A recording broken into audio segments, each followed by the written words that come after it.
Hello बयबो फैजोबदो friend सोर सोर अनलाइन दङ दसे गावजों गाव चेनेल चेकिं आरो गावजों गाव प्रमसन खालामलायनोसै।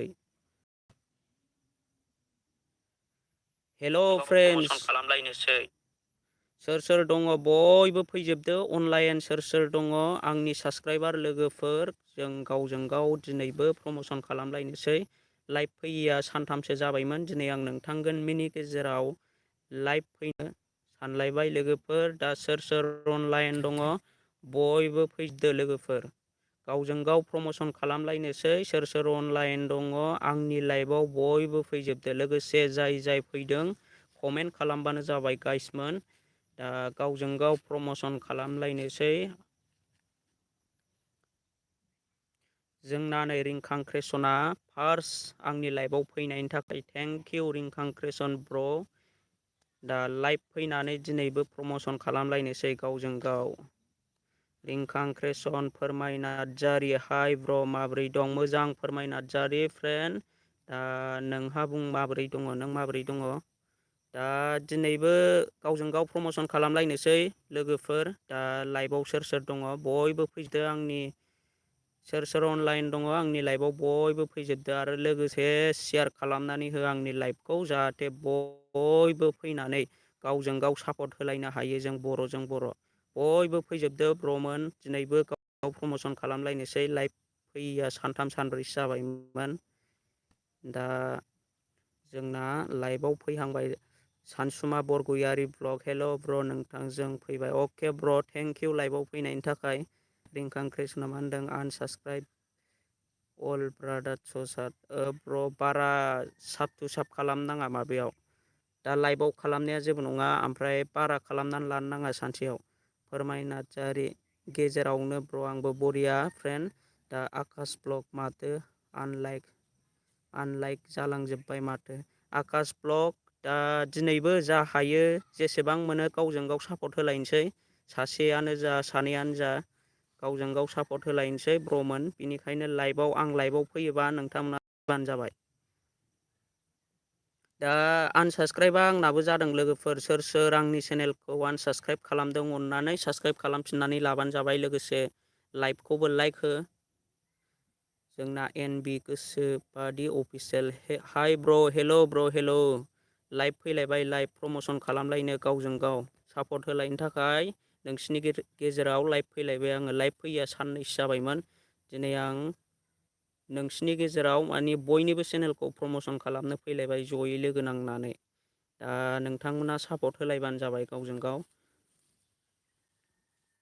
दानिया आङो बारा गोबाव खालामला ब्र'मोन दा आङो ब्र'नि चेनेलखौ आङो भिजिट खालामनानै नायनोसै रिंखां क्रेसन आंनि लाइभआव फार्स्ट फैनायनि थाखाय दा ब्र' आङो भिजिट खालामनानै होनोसै रिंखां क्रेसन ब्र'निखौ दा ब्र'नि चेनेलखौ सापर्ट खालामाखै अननानै सापर्ट खालामनानै फैबानो जाबाय आंनाथ' अलरेडि साबसक्राइबारखा दा जायफोर आंनि लाइभआव दङ गोदानै फैदों अननानै प्लिज रिंखां ब्र'नि चेनेलखौ जायफोर आनसाबसक्राइब खालामदों प्लिज साबसक्राइब खालामनानै लाफिनबानो जाबाय आं दा ब्र'नि लिंकखौ डिसक्रिपसन सिङाव होनानै दोनबाय अननानै प्लिज सापर्ट खालामनानै फैदो ब्र'मोन। जोंना मिनि मिक्स हाय हेल' ब्र' हेल' लाइभआव फैदो लाइभआव सोर सोर अनलाइन दङ लाइभआव फैबानो जाबाय। दा आङो लिंकआव डिसक्रिपसनाव लिंक होदों दा जायफोर सापर्ट खालामाखै सापर्ट खालामनानै फैबानो जाबाय। जोंना जाफुं बसुमतारी हेल' ब्र' हेल' रिंखां क्रेसन आंथ' गासैखौबो सापर्ट खालामो औ ब्र' जों सापर्ट खालामलायनांगौ माखासे मानसिफ्रा साबसक्राइब मोनखांबाथाय खारो दा बिदि खालामनाङा जों गावजों गाव बर'जों बर' सापर्ट हो दे ब्र'मोन दा आङो लिंक डिसक्रिपसन होनानै दोनदों चेनेलनि मुङानो जाहैबाय रिंखां क्रेसन जाय जाय सापर्ट खालामाखै अननानै प्लिज सापर्ट खालामनानै फैदो गावजों गाव बर'जों बर'।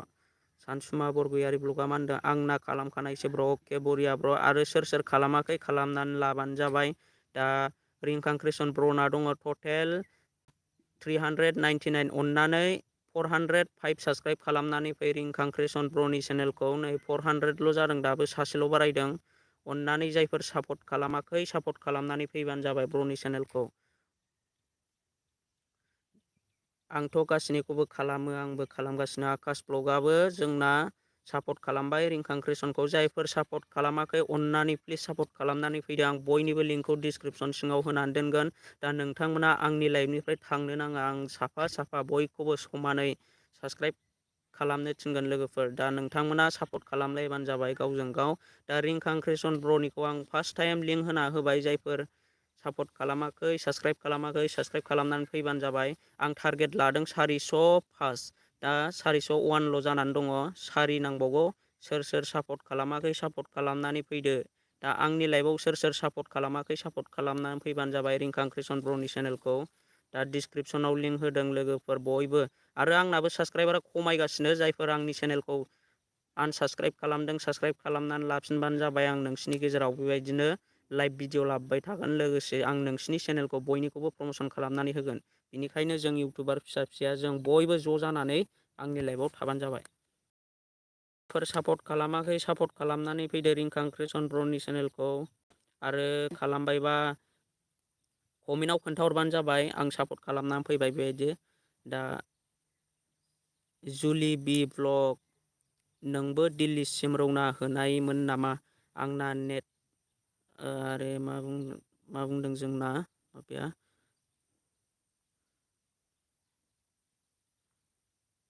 जुलि बि ब्लग नोंबो दिल्लीसिम रौना होनायमोन नामा? आंना नेट स्ल' जाबाय सरि गाज्रि दामोनसै।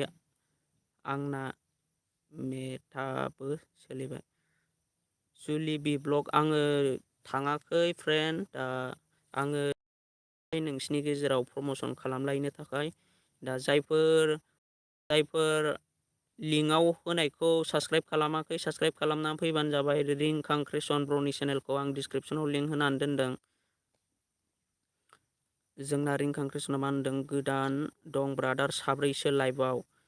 औ लोगोफोर बिनिखायनो आङो बयखौबो खावलायो जायफोर आंनि लाइभआव गोदानै फैदों अननानै प्लिज कमेन्ट हर। आं बयनिबो कमेन्टखौ नायजोबगोन लासैबाबो।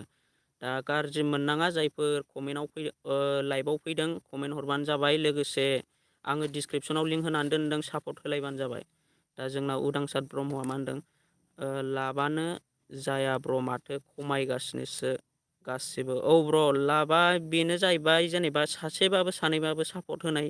आं माने सासे सानैबाबो बयखौबो सापर्ट होजानो लुगैयो। ओमफ्राय जोंना साबस्क्राइबजोंथ' जेबो जाखाया। लोगोसे जोङो भिडिअ'खौबो आपल'ड होनो नाजाबाय थानांगौ सानफ्रामबो। इउटुब चेनेलखौ खुलिबाय जेब्ला जोङो सानफ्रामबो भिडिअ'खौबो आपल'ड होनो नाजा। माबायदि भिडिअ' आपल'ड होयोब्ला भिउवार लोगोफ्रा नायनो मोजां मोनगोन। दा नोंसोरो साननानै भिडिअ'खौ माबायदि भिडिअ' आपल'ड होयोब्ला नायगोन बेखौ साननानै भिडिअ'खौ आपल'ड होबानो जाबाय। मोजां ब्लग भिडिअ' लाबोनो नाजा। लोगोसे मा कन्टेन्टनि सायाव भिडिअ' बानायदों मोजाङै लाबोबानो जाबाय। दा सानसुमा बरगयारि ब्लगआ आंनाबो 3 खमायदों ब्र'। औ ब्र' आंनाबो खमायदों। आंना बिदिनो 5-6सो खमायदों आंनाबो साबस्क्राइबारा मोनखानाय साबस्क्राइबारानो। दा खमायोबा जों बयबो दुखु मोनलायो नङा होनबा लोगोफोर। बिनिखायनो जायफोर आनसाबस्क्राइब बानायदों साबस्क्राइब खालामनानै लाफिनबानो जाबाय। दा बिकास गेमिं हाय ब्र' हेल' ब्र' दा लाइभआव फैदो बयबो जायफोर अनलाइन दङ इउटुबाव। जाफुं बसुमतारी रिंखां क्रिएसन आं खालामबाय ब्र' बिथांनिखौ आंनिखौबो प्रम'सन खालामना होदो ब्र'। होगोन जाफुं बसुमतारी ब्र' नोङो लाइभआव थाबाय थाबानो जाबाय। आरो जोंना रिजुमनि दैमारिया हाय होनहरदों। हेल' रिजुमनि दैमारि फ्रेन्ड दा लाइभआव थाबाय था आं नोंनिखौबो प्रम'सन खालामनानै होगोन। दा बिकास गेमिंआ साबस्क्राइब खालामबाय ब्र' रिंखांनिखौ। अके ब्र' अके बरिया। दा फोरमाय नार्जारि खमायबाय थायोलै ब्र' आंहाबो। औ फ्रेन्ड मा मानसिफ्रा सोरबा आनसाबस्क्राइब खालामनानैसो लायो ना मायो दा आं बेखौ बुंनो हाला। दा आंनाबो खमाया नङा खमायदों। बिदिनो एखमबा 7 एखमबा 6 जन बेबायदिनो खमायलाबाय थायो आंनाबो। दा होनबानो जाबाय। दा रिंखां क्रिएसननि चेनेलखौ डिसक्रिपसनाव लिंक होदों लोगोफोर जायफोर सापर्ट खालामाखै सापर्ट खालामनानै फैदो। दा रिंखां क्रिएसन आं टारगेट लादोंमोन 405 टारगेट लादोंमोन आं नै 402ल' जानानै दङ। जायफोर सापर्ट खालामाखै सापर्ट खालामनानै फैदो लोगोफोर। आं दा नेक्स्ट प्रम'सन खालामनोसै। दा लाइभनिफ्राय थांनाङा। लोगोसे आंनि लाइभखौबो जायफोर लाइक खालामाखै लाइक खालामदो। लोगोसे साबस्क्राइब खालामाखैबा साबस्क्राइब खालामनानै लादो। दा आं बयनिखौबो समानै बेबायदिनो सापर्ट खालामफिनगोन, सापर्ट खालामबानो जाबाय नोंसोर गावजों गाव। जोंना मा होनदों रुबि ब्रह्म स्टेटासआ आंनिखौ बुंना होदो ब्रादार। अके रुबि ब्रह्म स्टेटास लाइभआव फैनायनि थाखाय थेंक इउ, बरायबाय नोंखौ। दा नोंनि चेनेलखौबो आङो सापर्ट खालामनानै होगोन, लाइभआव थाबाय थाबानो जाबाय आंजों लोगोसे दसे सम। दा उदांसार ब्रह्मआ मा होनदों आं सिगाङावनो खालामखानायसो, बिनिखौ जोंना उदांसार ब्रह्मआ खालामखानायसो। दा जायफोर खालामाखै लाइभआव गोदानै फैदों अननानै सापर्ट होनानै फैबानो जाबाय ब्रमोन। दा आं माने बयखौबो समानै सापर्ट खालामजानो लुगैयो आरो आंबो खालामो। दा आंनि चेनेलखौ जायफोर लाइक होआखै लाइक होबानो जाबाय आंनि चेनेलखौबो लोगोसे। दा जोंना फोरमाय नार्जारि मा होनदों आंथ' सानफ्रामबो भिडिअ होखायो ब्र'। बरिया फ्रेन्ड बरिया, बिदिनो भिडिअ लाबोबाय था, लोगोसे साबसक्राइब खालामनायाव बारा गोसो होनाङा, भिडिअआव मेन गोसो होनांगौ। जेनेबा मा भिडिअ लाबोयोबा भिउआर लोगोफ्रा नायनो मोजां मोनगोन बेखौ गोसो होबानो जाबाय आरोखि। दानिया आङो फोरमायनि चेनेलखौ भिजिट खालामनानै नायनोसै, फोरमाय नार्जारि फ्रेन्डनि चेनेलखौ। जायफोर सापर्ट खालामाखै सापर्ट खालामनानै फैबानो जाबाय। आंनाथ' अलरेडि साबसक्राइबारखा, फ्रेन्डजों लोगो दंखायो आङो। जायफोर लोगो गैया प्लिज लोगो जादो। आङो दा बिनि लिंकखौ डिसक्रिपसनाव होनानै दोनसै, जायफोर सापर्ट खालामाखै सापर्ट खालामनानै फैदो। दा आङो डिसक्रिपसनाव होनानै होबाय, चेनेलनि मुङानो जाहैबाय फोरमाय नार्जारि। दा बेना टटेल साबसक्राइबार दङ 320, अननानै 325 साबसक्राइब खालामनानै होदो फ्रेन्डनि चेनेलखौ। जायफोर सापर्ट खालामाखै प्लिज लोगो जादो। आंनि लाइभआव सोर सोर दङ फोरमाय नार्जारि इउटुब चेनेलखौ सापर्ट खालामनानै फैबानो जाबाय। आरो सोर सोर सापर्ट खालामखो कमेन्टआव खोन्थाहर। आंनि लाइभआव सोर सोर दङ आं डिसक्रिपसनाव लिंक होदों। फोरमाय नार्जारि फ्रेन्डनि चेनेलखौ जायफोर सापर्ट खालामाखै सापर्ट खालामनानै फैदो, आं डिसक्रिपसनाव लिंक होबाय। आरो जाय जाय सापर्ट खालामदों आंनो कमेन्टआव खोन्थाहरबानो जाबाय।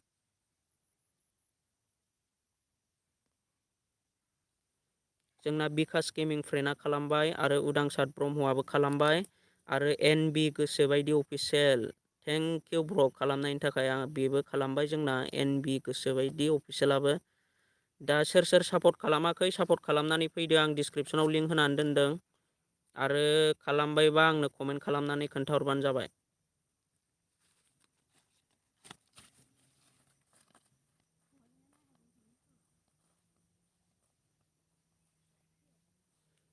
रुबि ब्रह्म स्टेटासआ मा होनदों जोंना आदा आंनि साबसक्राइबारा खमायजोब्बाय मा जाबावगोन। 197 जाबायमोन, दा 176ल'सै, मा जागोन खनसेयावनो 10 खमायो। औ ब्र बेबायदिनो खमायो जोंना। ओमफ्राय साबसक्राइब खमायनायनि मेन रिजोना जोंना बेनो, बारा कमेन्टआव साबसक्राइब, आंबो नोंनिखौ साबसक्राइब खालामबाय नोंबो आंनिखौ साबसक्राइब खालामदो बेबायदि लिरनो नाङा जोंना बारा कमेन्टआ। बेबायदिया इउटुबनि नोजोराव मोनसे माबा जाहैयो। दा बिनिखायनो दस्रा माबा राव बाहायनानै, जेनेबा बर'नि मोनसे राव बाहायनानै साबसक्राइब खालामनो थिनबानो जाबाय आरोखि।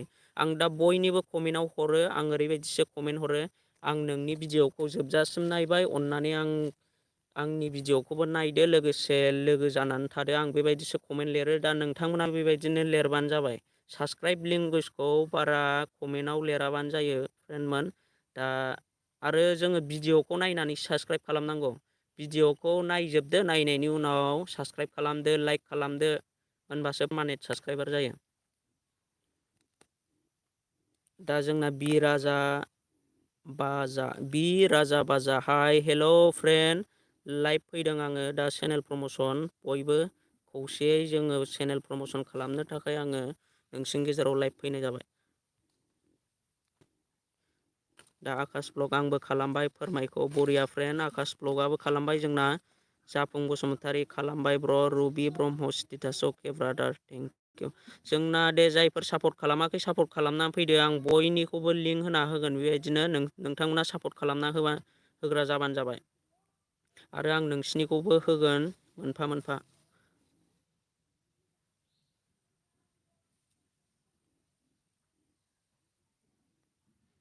जायफोर गोदानै फैदों कमेन्ट खालामनानै खोन्थाहर।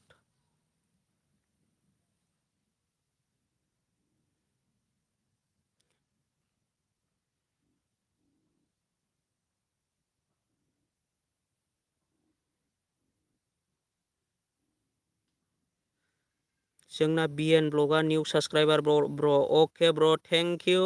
दा आंनि चेनेलखौ जायफोर साबस्क्राइब खालामाखै साबस्क्राइब खालामनानै ला। आं बयनिखौबो प्रम'सन खालामनानै होगोन। लोगोसे आंनि चेनेलखौ जाय साबस्क्राइब खालामदों आं बेक साबस्क्राइबार खालामना होफिनगोन। दा सानसुमा बरगयारि ब्लगा मा होनदों आंनिखौबो हो ब्र अके ब्र होजोबगोन आङो गासिखौबो। थाथ' र' दा आङो लाइनै होनो सानदोंमोन कमेन्टआनो दावखोबाय थायो। आं लाइनै होजोबगोन गासिनिखौबो। दा आङो सानसुमा बरगयारि ब्लग चेनेलखौनो भिजिट खालामनानै नायनोसै ब्र'नि चेनेलखौ। दा आंना अलरेडि साबस्क्राइबारखा लोगोसे नटिफिकेसनखौबो अन होनानै लाखादों आङो ब्र'निखौ। दा जायफोर साबस्क्राइब खालामाखै साबस्क्राइब खालामनानै फैबानो जाबाय। आं डिसक्रिपसनाव लिंक होनानै होनोसै दे। लिंक होना होबाय आङो डिसक्रिपसनाव सानसुमा बरगयारि ब्लग इउटुब चेनेलखौ जायफोर सापर्ट खालामाखै सापर्ट खालामनानै फैदो लोगोफोर। दा बिनि साबस्क्राइबारा दङ 72। अननानै ब्र'नि चेनेलखौ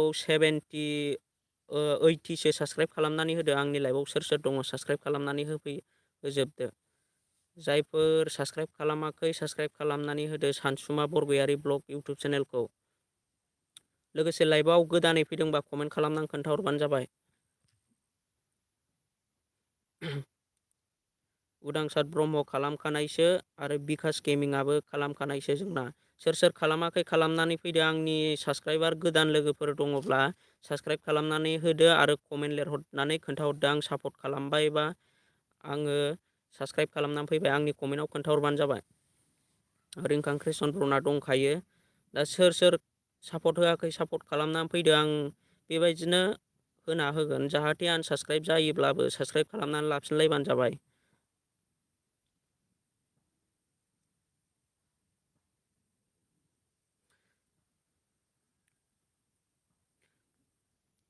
दा जोंना फोरमाय नार्जारिया मा होनदों आं खालामबाय ब्र आंनिखौ खालामनो थिनदो ब्र बेखौ।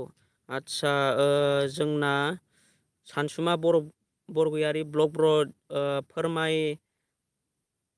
फोरमाय नार्जारिया नोंनि चेनेलखौ साबस्क्राइब खालामबाय। अननानै सानसुमा बरगयारि ब्लग ब्रआबो फोरमाय नार्जारिनिखौ बेक साबस्क्राइबार खालामना होफिनदो। दा सोर सोर साबस्क्राइब खालामदों नोंसोर बेबायदिनो बेक साबस्क्राइबार लालायबानो जाबाय। मोजाङै भिडिअखौ नायनानै लोगोसे भिडिअखौ नायनानै लाइक खालामदो। लाइकनि उनाव बिदिनो आं नोंखौ सापर्ट खालामबाय बा हेल्प खालामबाय बेबायदिनो कमेन्ट लिरनानै फैबानो जाबाय ब्रमोन।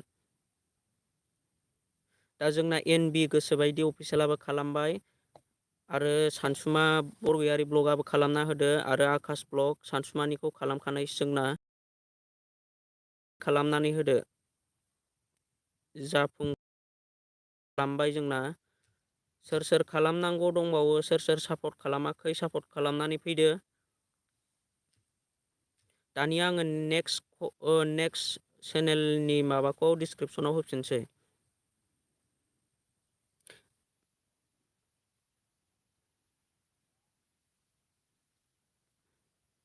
दानिया आङो नैबे NB गोसोबायदि अफिसियेल ब्र'नि चेनेलखौ आङो भिजिट खालामबाय फ्रेन्डनि चेनेलखौ। दा जायफोर सापर्ट खालामाखै फ्रेन्डखौबो सापर्ट खालामनानै फैबानो जाबाय। दा आङो बिनि लिंकखौबो होनानै होनोसै आंनि डिसक्रिपसनाव। दा बेना टटेल दङ 167 साबस्क्राइबार आरो 58 भिडिअ। दा लोगोफोर बिनि चेनेलखौ 175 साबस्क्राइबार खालामनानै फैदो। अननानै जायफोर सापर्ट खालामाखै आं डिसक्रिपसनाव लिंक होबाय।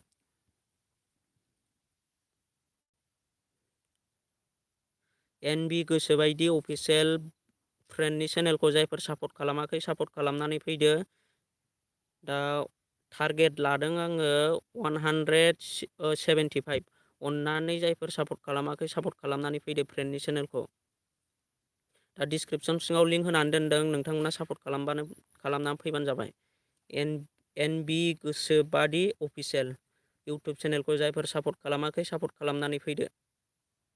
लोगोसे आंनि लाइभखौबो लाइक हो आरो साबस्क्राइब खालामाखैबा आंनि चेनेलखौ साबस्क्राइब खालामनानै हो। ब्रमोन आं बेबायदिनो नोंथांमोननि गेजेराव लाइभ भिडिअ फैबाय थानो नाजागोन। बिनिखायनो आंनि चेनेलखौ साबस्क्राइब खालामाखैबा साबस्क्राइब खालामनानै ला। लोगोसे आं जायखौ सापर्ट खालामनो थिनो बेखौ सापर्ट खालामनानै फैबानो जाबाय। 171 साबस्क्राइबार जाबाय 175 खालामनानै होदो अननानै प्लिज। सापर्ट खालामनानै फैदो आरो कमेन्ट खालामनानै खोन्थाहरदो। दा आङो कमेन्ट नायनोसै सोर सोर खालामनानै फैखो। दा कमेन्ट नायनोसै आङो। दा जोंना बिकास गेमिं ब्र'आ खालामबाय आरो आकाश ब्लगआबो खालामबाय जोंना।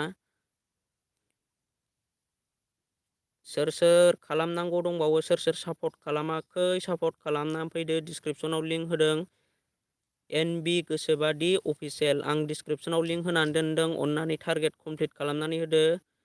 171 साबस्क्राइबारल' जानानै दङ। 175 खालामनानै होदो फ्रेन्डनि चेनेलखौ।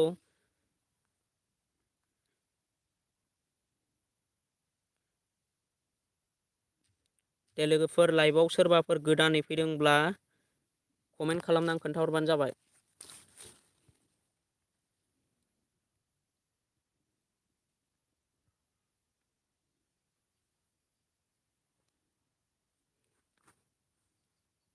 रिंखां क्रेसन दान आंनिखौबो खालामनो हो ब्रादार।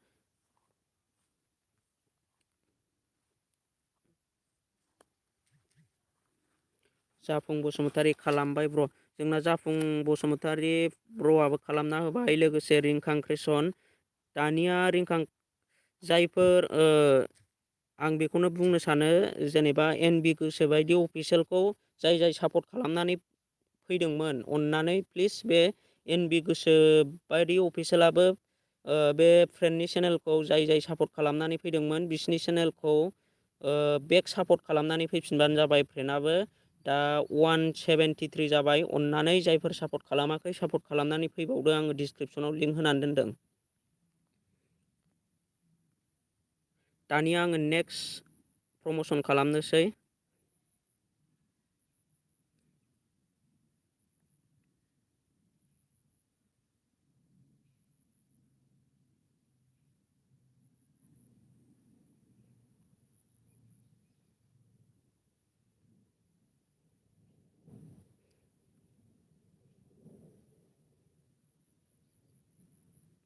सानसुमा बरगयारि ब्लग खालामबाय ब्र', आरो आंनाबो दाबो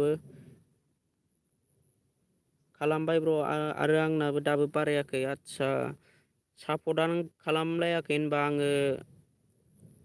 आं बिदिबा दुखु मोनो लोगोफोर। दा नोंथांमोना सापर्ट खालामलायाब्ला आं बुंनानै होनानैल' मा जानो, नोंथांमोना सापर्ट खालामनानै फैलाय। आरो जायफोरा अलरेडि साबस्क्राइबार लोगोखा, नोंथांमोना कमेन्ट खालामनानै खोन्थाहरबानो जाबाय। एनबि गोसोबायदि अफिसियेल आं खालामदों ब्र'। अके, जायफोर सापर्ट खालामनानै फैदों अननानै नोंथाङाबो सापर्ट खालामनानै फैफिनबानो जाबाय। दा आङो जाफुं बसुमतारी फ्रेन्डनि चेनेलखौ भिजिट खालामनानै नायनोसै। टटेल 67 साबस्क्राइबार दङ आरो 22 भिडिअ। आं दा फ्रेन्डनि चेनेलखौ साबस्क्राइब खालामबाय आरो लोगोसे आं बिनि चेनेलखौबो डिसक्रिपसनाव लिंक होनानै दोनसै, ब्र'नि चेनेलखौ। जायफोर सापर्ट खालामाखै सापर्ट खालामनानै फैबानो जाबाय।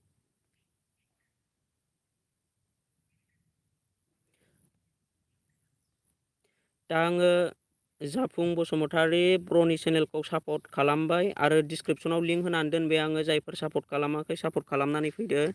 दा 67 साबस्क्राइबार, अननानै 75 साबस्क्राइबार खालामनानै होदो फ्रेन्डनि चेनेलखौ। जाफुं बसुमतारी 70 साबस्क्राइबार मोनबाय दे ब्र'आ। दा सोर सोर साबस्क्राइब खालामाखै साबस्क्राइब खालामनानै फैदो। जाफुं बसुमतारी फ्रेन्डनि चेनेलखौ सापर्ट खालामनानै फै।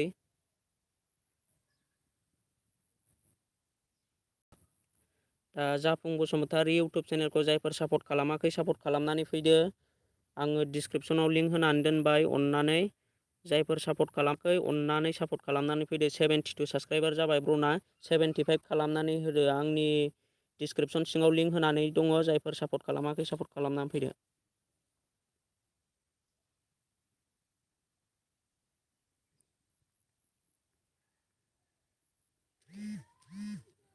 मा दं जोंना एनबि गोसोबायदि अफिसियेला। आदाया जाय जाय चेनेलखौ प्रमसन खालामना होदों बयनिखौबो खालामखादों।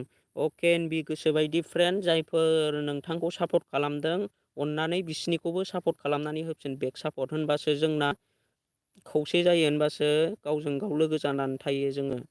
दा जुदि नोंखौल' सापर्ट खालामनानै नोङो बिनो सापर्ट होफिनाबा, बिदियावनो माखासे मानसिफ्रा आनसाबस्क्राइब खालामोबो जाफिननो हागौ। जेनेबा साबस्क्राइब खालामनानै आंनिखौ खालामाखै साननानै बेबायदिनो कमेन्टआव बिदिनो लोगो जानानै थाबानो जाबाय आरोखि। भिडिअफोर आपल'ड होयोब्ला कमेन्ट खालामदो आरो लाइक खालामनानै फैयो। दा जायफोर सापर्ट खालामाखै जाफुं बसुमतारी फ्रेन्डखौ अननानै सापर्ट खालामनानै फैदो। आङो डिसक्रिपसनाव लिंक होनानै दोनबाय। टारगेटखौ कमप्लिट खालामनानै फैदो फ्रेन्डनि चेनेलखौ।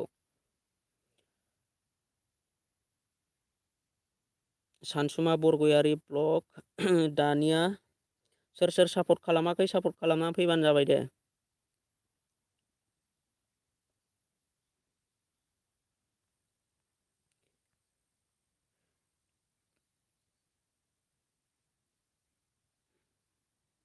उदांसार ब्रह्म ब्र सापर्ट खालामाखैबा सापर्ट खालामनानै फैदो।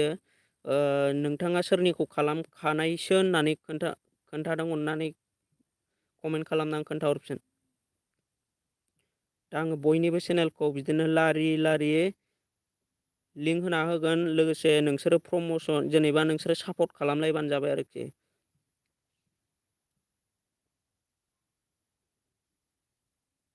जोंना NB ब्लग ब्र'आ थांखो ना माखोथाय निउ साबसक्राइबार ब्र' होननाया। दा आंनि लाइभआव दङब्ला अननानै कमेन्ट खालाम। आङो नोंनि चेनेलखौबो प्रम'सन खालामनानै होगोन फ्रेन्ड। दा जायफोर आंनि लाइभआव दङ कमेन्ट खालामनानै खोन्थाहर। जाफुंखौ ब्र' आदसा जोंना उदांसार ब्रह्म ब्र'आ जाफुंनि चेनेलखौ अलरेडि साबसक्राइब खालामखानायखा। दा जाफुं बसुमतारी ब्र'आबो उदांसार ब्रह्मनि चेनेलखौ सापर्ट खालामाखैबा सापर्ट खालामनानै फैदो। दा आङो लिंक होनानै होगोन दसे उनाव उदांसार ब्रह्म ब्र'निखौबो। दा लाइभआव थाथ'बाय थाबानो जाबाय।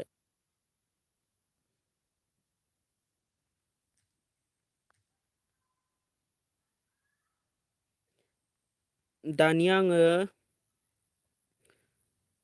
गोदान लिंक होफिननोसै। आकाश ब्लग ब्र'निखौ आङो लिंक होनानै होनोसै। आकाश ब्लग ब्र'निखौ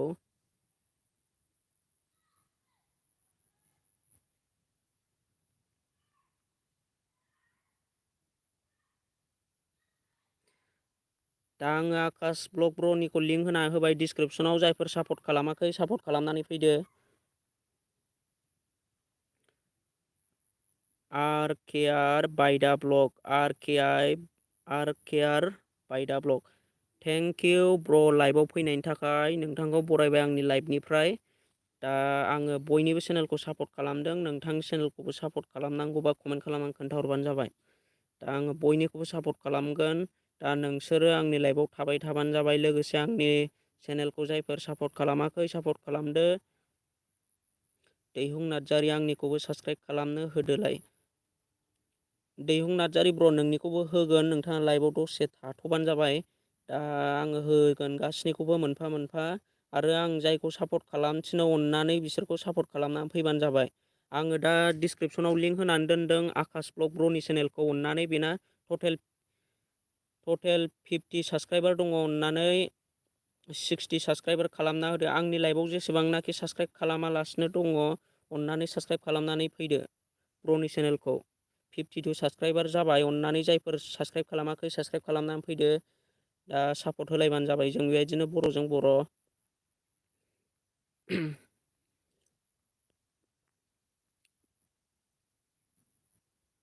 दा सोर सोर खालामखो आङो कमेन्ट फरायना खोन्थानि। जोंना बिकास गेमिं ब्र'आ खालामना होबाय। लोगोसे आकाश ब्र' आं नोंनिखौ खालामखानायसो। जोंना उदांसार ब्रह्मआबो खालामबाय। रिंखां क्रेसन ब्र'आबो खालामबाय जोंना। दा NB गोसोबायदि अफिसियेल बेबो खालामबाय। जोंना NB गोसोबायदि अफिसियेल फ्रेन्डआबो खालामबाय। सासे सानै साथाम साब्रै साबा साबसक्राइब खालामनानै होबाय। दानिया आकाश ब्लग ब्र' नोंथाङाबो जाय जाय सापर्ट खालामदों अननानै प्लिज बिसिनिखौ बेक सापर्ट खालामनानै फैफिनबानो जाबाय ब्र'। दा जायफोर सापर्ट खालामनांगौ दंबावो आं डिसक्रिपसनाव दोनदों सापर्ट खालामनानै फैबानो जाबाय। दा लाइमोन मा होनदों लिंक आंनिखौबो लिंक होना होफिनदो। लाइमोन क्रेसन फ्रेन्ड लिंकखौ होना होफिनगोन। लाइभआव दसे सम थाथ'। दा आङो लारि बिदिनो लाइनै बयनिखौबो मोनफा मोनफा होना होफिनगोन।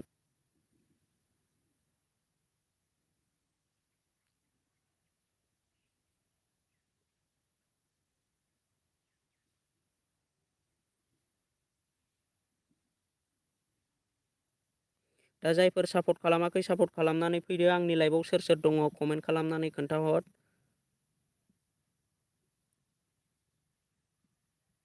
दा जोंना गोदान लाइभआव गोदान फैनाया सोर सोर कमेन्ट खालामना खोन्थाहर अननानै। सोर सोर आंनि लाइभआव गोदानै फैदों कमेन्ट खालामना खोन्थाहर। आकाश ब्लग भिडिअ नायनानै सापर्ट खालामनांगौ होनबासो आनलाइक जाफिना ब्रमोन। अके ब्र'आ थिगैनो बुंदों। जायफोर भिडिअखौ नायाखै भिडिअखौ नायखांनायनि उनाव साबस्क्राइब खालामनानै फैबानो जाबाय। लाइक खालामदो, कमेन्ट खालामदो।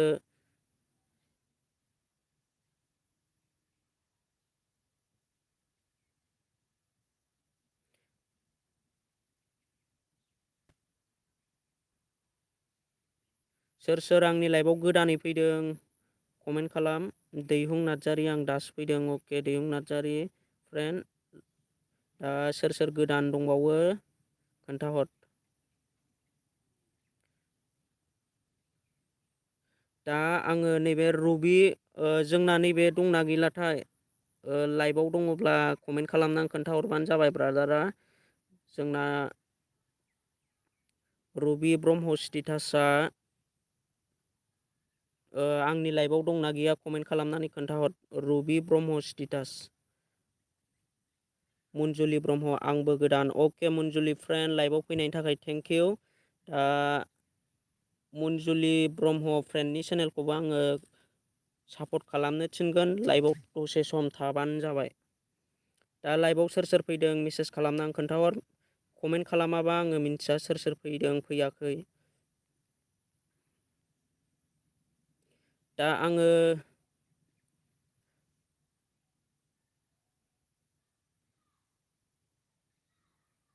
रबि ब्रह्म जोंना नैबे रबि ब्रह्म स्टेटासआ आंनि लाइभनिफ्राय दंना गैया आङो बेखौ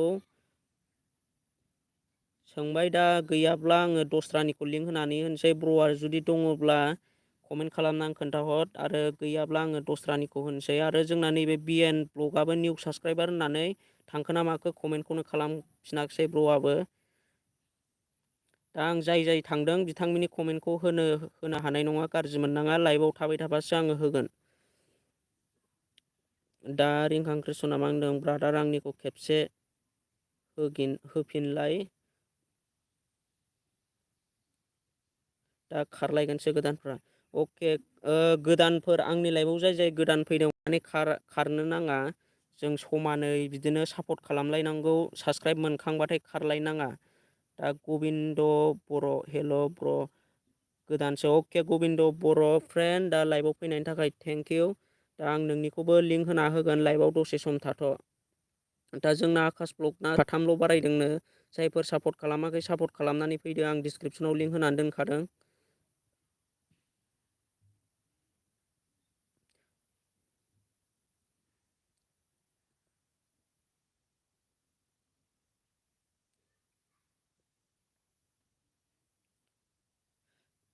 दा लाइमोन क्रेसना आंनि लाइभनिफ्राय थांखो ना माखो अननानै कमेन्ट खालामनानै खोन्थाहर।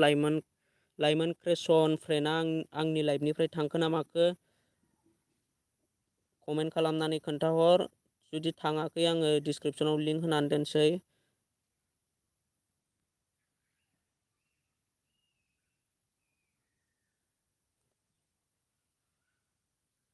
गबिन्द बर' अके जागोन। अके फ्रेन्ड दा आङो नोंसिनिखौबो बयनिखौबो प्रमसन खालामगोन। नोंथांमोना गावजों गाव हेल्प होलायबानो जाबाय। जोंना नै लाइमोन क्रेसना आंनि लाइभआव दङ। दा आं फ्रेन्डनि चेनेलखौ डिसक्रिपसनाव लिंक होनानै दोनसै। आंथ' अलरेडि फ्रेन्डजों लोगोखा। दा जायफोर लोगो गैया अननानै लोगो जादो। जायफोर दासिमबो लोगो जायाखै मा होनदों लाइमोन क्रेसन फ्रेन्डजों जायफोर सापर्ट खालामाखै अननानै सापर्ट खालामनानै फैदो लाइमोन क्रेसन चेनेलखौ। दा आं डिसक्रिपसनाव लिंक होनानै दोनदों। टटेल 98 साबस्क्राइबार दङ 5 भिडिअ। दा फ्रेन्डना भिडिअबो आपल'ड खालामबाय था रानिं जुदि इउटुब चेनेल खुलिनाय हिसाबै भिडिअ आपल'ड होनो मोनोब्ला समाय मोनोब्ला भिडिअखौ होबाय थानो नाजा। दा जायफोर सापर्ट खालामाखै अननानै सापर्ट खालामनानै फैदो। लाइमोन क्रिएशन फ्रेन्डनि चेनेलखौ साबस्क्राइब खालामनानै फैदो। दा जाय खालामदों कमेन्ट खालामनानै खोन्थाहर। आं दा डिसक्रिपसनाव लिंक होनानै दोनबाय। जायफोर सापर्ट खालामाखै सापर्ट खालामनानै फैदो।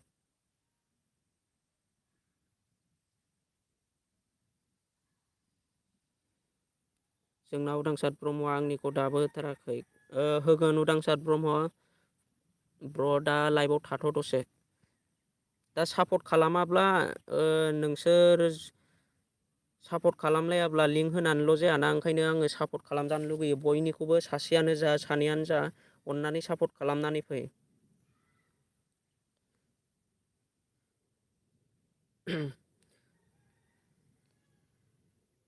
जोंना AYMSS ब्र'आ फैबाय लाइभआव। हेल' ब्र' आंहा दासोनो बारा गोबाव जाखायाखै ब्र' आंबो दासो फैदों।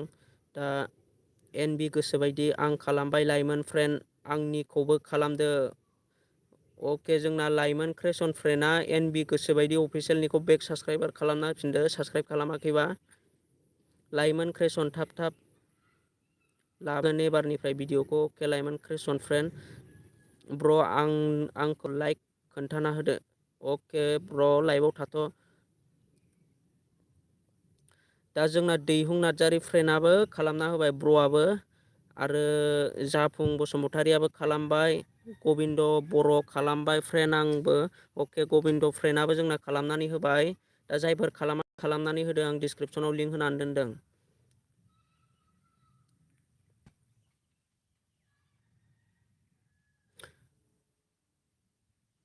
दा आङो गोदानखौ होगोन। नैबे जोंना मन्जुलि ब्रह्म फ्रेन्डआ लाइभआव गोदान फैदों। दा आंनि लाइभआव दंना गैया अननानै कमेन्ट खालाम। अके दा आङो मन्जुलि फ्रेन्डनि चेनेलखौ भिजिट खालामनानै नायनोसै। मन्जुलि ब्रह्म फ्रेन्डनि चेनेलखौ। दा जायफोर सापर्ट खालामाखै अननानै सापर्ट खालामनानै फैदो। दा आंबो फ्रेन्डनि चेनेलखौ आङो साबस्क्राइब खालामबाय। अननानै आंनि चेनेलखौ साबस्क्राइब खालामाखैबा साबस्क्राइब खालामनानै लाबानो जाबाय फ्रेन्डआबो।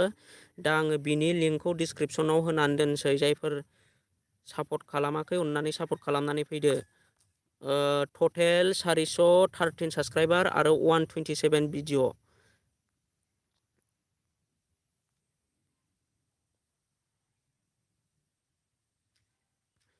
दा आङो डिसक्रिपसनाव लिंक होनानै दोनबाय मन्जुलि ब्रह्मनि चेनेलखौ। अननानै जायफोर सापर्ट खालामाखै सापर्ट खालामनानै फैदो फ्रेन्डनि चेनेलखौ।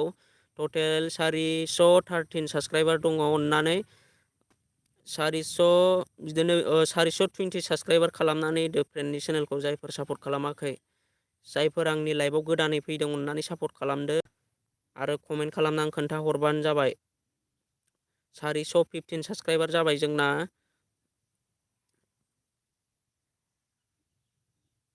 दा सोर सापर्ट खालामाखै सापर्ट खालामनानै फैदो। 416 साबस्क्राइबार जाबाय।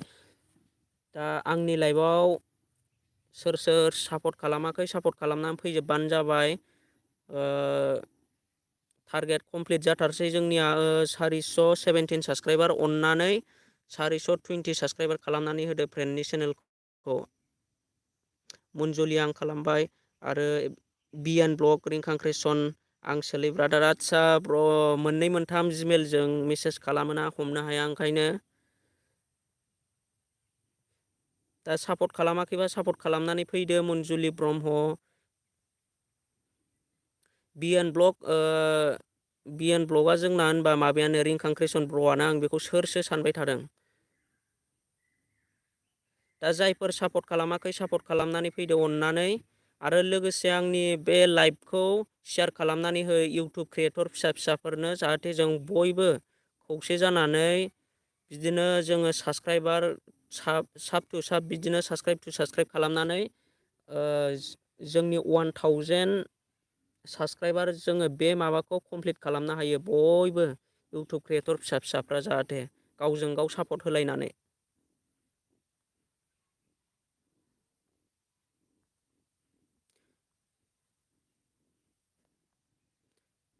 दा जोंना जायफोर सापर्ट खालामाखै सापर्ट खालामनानै फैबानो जाबाय। आरो आङो नैबे मन्जुलि ब्रह्म फ्रेन्डखौ बुंनो सानो। दा मन्जुलि ब्रह्म फ्रेन्डआबो जाय सापर्ट खालामदों अननानै बिसोरखौ बेक सापर्ट होफिनबानो जाबाय फ्रेन्ड।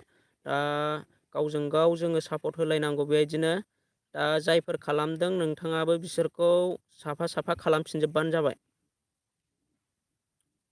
दा जोंना जाफुं बसुमतारिबो खालामबाय, एनबि गोसोबायदि अफिसियेलाबो खालामबाय, आरो सानसुमा बरगयारि ब्लग मन्जुलिनिखौ खालामबाय, आरो गबिन्द बर' खालामबाय।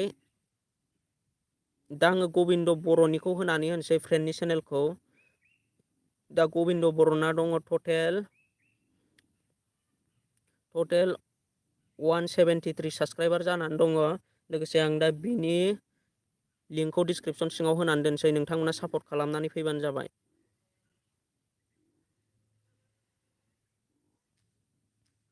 दा साबस्क्राइबार मोनखांनानै खारनो नाङा लोगोफ्रा, जायफोर गोदानै फैदों, जायफोर आंनि लाइभआव गोदानै फैदों, अन्नानै खारनो नाङा। आं जायखौ सापर्ट खालामनो थिनदों सापर्ट खालामनानै होबानो जाबाय। AYMSS आं नामनजुलिखौ आगोलनो खालामखानायसो। अके बरिया फ्रेन्ड। दा गबिन्द बर' आङो डिसक्रिपसनाव लिंक होनानै दोनदों, अन्नानै सापर्ट खालामनानै फैदो। दा 180 साबस्क्राइबार खालामनानै होदो फ्रेन्डनि चेनेलखौ। 173 साबस्क्राइबार जानानै दङ, आरो 39 भिडिअ। जायफोर सापर्ट खालामाखै सापर्ट खालामनानै फैदो। 176 साबस्क्राइबार जाबाय, अन्नानै 180 खालामनानै हो। दा जायफोर सापर्ट खालामाखै सापर्ट खालामनानै फैदो, आं डिसक्रिपसनाव लिंक होनानै दोनदों। गबिन्द बर'आ मा होनदों, सोर सोर खालामदों कमेन्ट खालामदो। अके, सोर सोर साबस्क्राइब खालामनानै होदों अन्नानै कमेन्ट खालामनानै फैबानो जाबाय ब्र'नि चेनेलाव। रुनालि बाग्लारि आदा प्लिज आंनिखौ खोन्थाना होदो। रुनालि फ्रेन्डनिखौबो खोन्थागोन आङो, बयनिखौबो खोन्थाखायो। दा लाइभआव थाबाय थाबानो जाबाय दसे सम।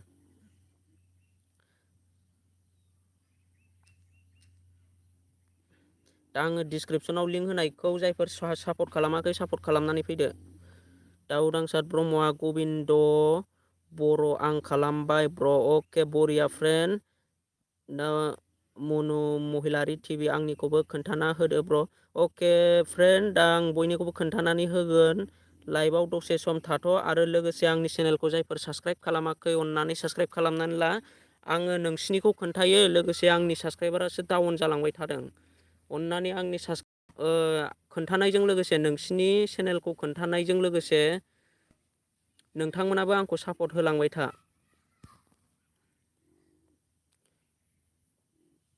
अके, आं दानिया नैबे दैहुं नार्जारि फ्रेन्डनि चेनेलखौ होना होगोन। ब्र'नि चेनेलखौ, दैहुं नार्जारि ब्र'नि चेनेलखौ आङो दा भिजिट खालामनानै नायनोसै। दा बेनाव टटेल दङ 363 साबस्क्राइबार आरो 96 भिडिअ। दा आङो फ्रेन्डनि चेनेलखौ डिसक्रिपसनाव लिंक होना होबाय। अन्नानै जायफोर सापर्ट खालामाखै अन्नानै प्लिज सापर्ट खालामनानै फैदो। चेनेलनि मुङानो जाहैबाय दैहुं नार्जारि। दा जायफोर सापर्ट खालामाखै सापर्ट खालामनानै फैदो। फ्रेन्डनि चेनेलखौ आङो डिसक्रिपसनाव लिंक होनानै दोनदों। टटेल 363 साबस्क्राइबार दङ। अन्नानै 370 साबस्क्राइब जेसेबां हायो एसेबांनो सापर्ट खालामनानै फै। आरो जायफोर सापर्ट खालामदों कमेन्टआव कमेन्ट खालामनानै खोन्थाहर। दैहुं नार्जारि इउटुब चेनेलखौ जायफोर सापर्ट खालामाखै सापर्ट खालामनानै फैदो।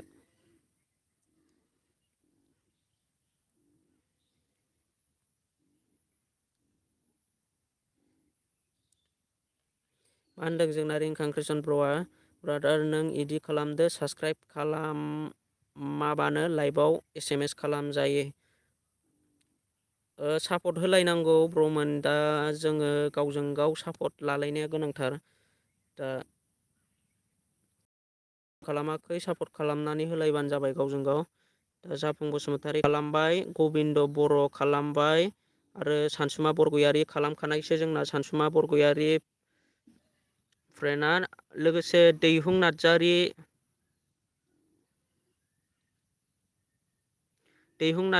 फ्रेन्डआ माने सानसुमा बरगयारि ब्लगआ जोंना दैहुं नार्जारिखौ अलरेडि साबस्क्राइब खालामखानायसो मैया दाख्लैनो। दा दैहुं नार्जारि साबस्क्राइब खालामदोंना खालामाखै अन्नानै खालामना होबानो जाबाय, साबस्क्राइब खालामाखैबा। रिंखां कृष्णआबो जोंना खालामबाय, मन्जु ब्रह्म खालामबाय। अके, बांसिनानो खालामजोब्बाय जोंनिया। दानिया आङो नेक्स्ट लिंक होना होसै।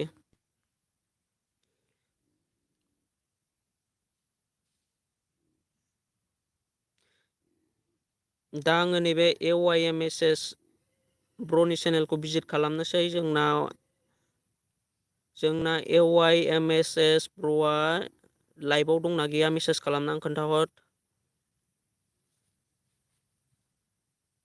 NB गोसोबायदि अफिसियेल दैहुं ब्र'निखौ आं खालामबाय, आंनिखौबो खालामदो। अके, जाय दैहुं नार्जारिनि चेनेलखौ सापर्ट खालामाखै सापर्ट खालामदो, आरो दैहुं नार्जारियाबो जायखौ सापर्ट खालामदों बिसिनिखौ सापर्ट खालामनानै होफिनदो दैहुं नार्जारि ब्र'आ।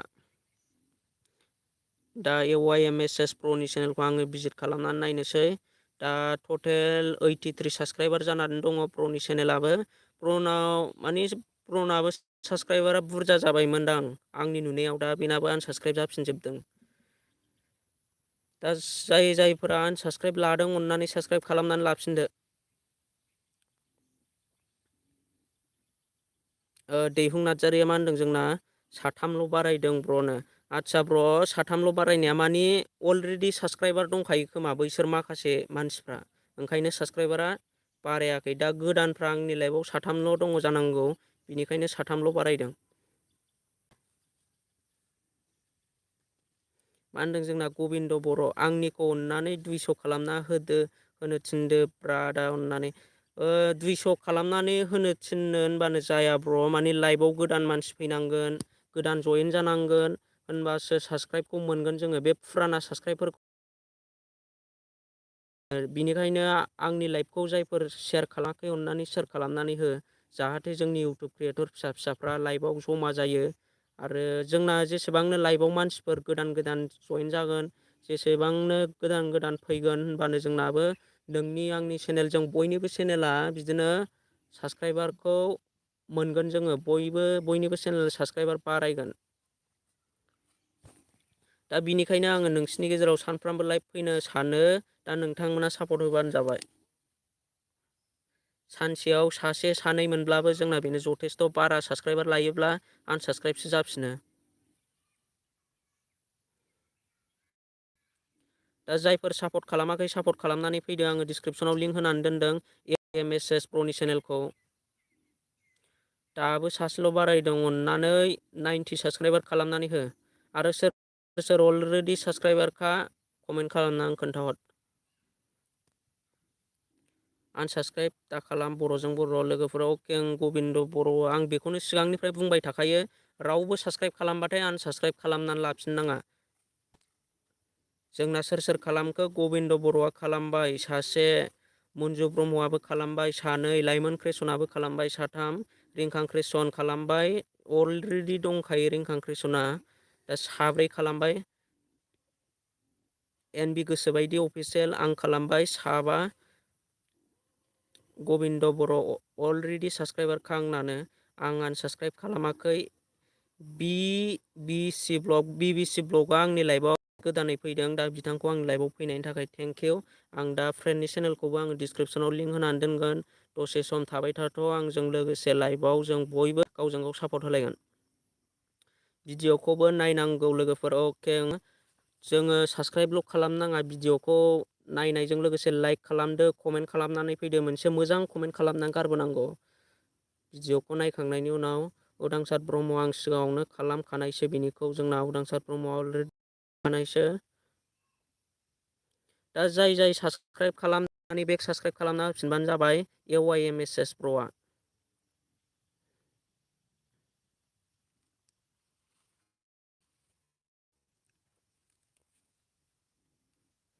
सोर साबस्क्राइब खालामनांगौ दंबावो, आङो साबस्क्राइब खालामनानै डिसक्रिपसनाव लिंक होनानै दोनदों, अननानै साबस्क्राइब खालामनानै हो।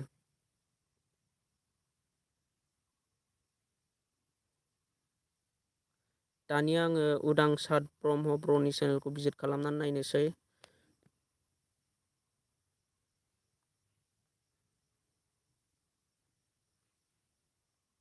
दा उदांसार ब्रह्म ब्र, नोंनिखौ आङो होना होबाय, डिसक्रिपसनाव लिंक होनानै होबाय आङो। जायफोर सापर्ट खालामाखै सापर्ट खालामनानै फैबानो जाबाय उदांसार ब्रह्म ब्र'नि चेनेलखौ, डिसक्रिपसनाव लिंक होनानै दोनदों।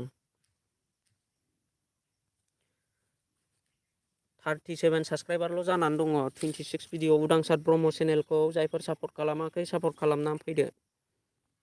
38 साबस्क्राइबार जाबाय, अननानै 45 साबस्क्राइबार खालामनानै हो ब्र'नि चेनेलखौ। आरो जाय सापर्ट खालामदों कमेन्ट खालामनानै खोन्थाहर। रामसियारि ब्लग हाय हेल' फ्रेन्ड लाइभआव फैनायनि थाखाय थेंक इउ बरायबाय नोंथांखौ। दा जायफोर सापर्ट खालामाखै सापर्ट खालामनानै फैदो।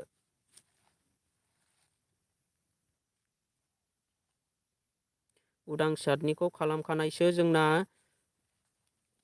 खालामखायै जायखिया कमेन्ट खालामनानै खोन्थाहर ब्र'मोन होनबासो मिथियो। आरो आनसाबस्क्राइबफोरबो जाफ्लांबायदों जानो हागौ बिनिखायनो चेक खालाम जायफोर खालामखानायबाबो आरोखि। उदांसार ब्रह्म खालामलायदो गासिबो गावजों गाव। औ ब्र' आं नोंनि चेनेलखौ लिंक होनानै दोनबाय दा जायफोर सापर्ट खालामो खालामनानै फैदो ब्र'नि चेनेलखौ। चेनेलनि मुङानो जाहैबाय उदांसार ब्रह्म डिसक्रिपसनाव लिंक होखादों सापर्ट खालामनानै फैदो। 39 साबसक्राइबार जाबाय अननानै 45 साबसक्राइब खालामनानै होदो ब्र'नि चेनेलखौ। 45 मानि लाइभआव आंनि लाइभआव जेसेबांनाखि गोदान दङ साबसक्राइब खालामनानै फैजोब गासिबो। आंना बिदिनो टारगेट थाया जायफोर लोगो गोदान दङ अननानै लोगो जाबानो जाबाय बयजोंबो गावजों गाव। उदांसार दंखायो नाथाय भिडिअ नाया बियो आंनि बेखायनो आंबो नाया। आदसा बिदि जालायनाङा ब्र'मोन भिडिअखौबो नायलायनांगौ कमेन्ट खालामलायनांगौ। एनबि गोसोबायदि अफिसियेल खालामबाय उदांसार ब्र'निखौ। अके एनबि गोसोबायदि अफिसियेलनिखौबो खालामनानै होदो उदांसार ब्रह्मआ जुदि साबसक्राइब लायाखैबा साबसक्राइब लाबानो जाबाय। दा आङो नैबे गोदानै फैनाय फ्रेन्डखौ आङो प्रमसन खालामनानै होगोन। दा फ्रेन्डआ आंनि लाइभआव दंना गैया अननानै प्लिज दङब्ला कमेन्ट खालामनानै खोन्थाहर। बिबिसि ब्लगआ आंनि लाइभआव दंना गैया दङब्ला अननानै कमेन्ट खालामनानै खोन्थाहरबानो जाबाय। दा जोंनानो दिप बड' आदा new subscriber thank you friend. दा आंनि चेनेलखौ साबसक्राइब खालामदोंबा आं नोंथांखौ रोजा रोजा बरायबाय। चेनेलखौबो प्रमसन खालामनानै होगोन। दा नोंथाङा लाइभआव थाथ'बाय थाबानो जाबाय बेबायदिनो। दा एम एस बड' अके हाय आदा आं दासो अके थेंक इउ ब्र' लाइभआव फैनायनि थाखाय। गबिन्द बर'आ मा होनदों जोंना भिडिअखौ नायबाबो कमेन्ट खालायलाय गाइस नायाबाबो कमेन्ट खालायलाय गाइस। थिगैनो दङ भिडिअ माने भिडिअखौ नायनानै हो अननानै। दा उदांसार ब्रह्म अके ब्र' अलरेडि हेल्प बड' मेम'रि ब्रेन्सआ हेल' ब्र' हेल' फ्रेन्डस। दा लाइभ फैलायबाय आङो नोंथांनि गेजेराव। दिप बड' वेलकाम आदा जागोन दे।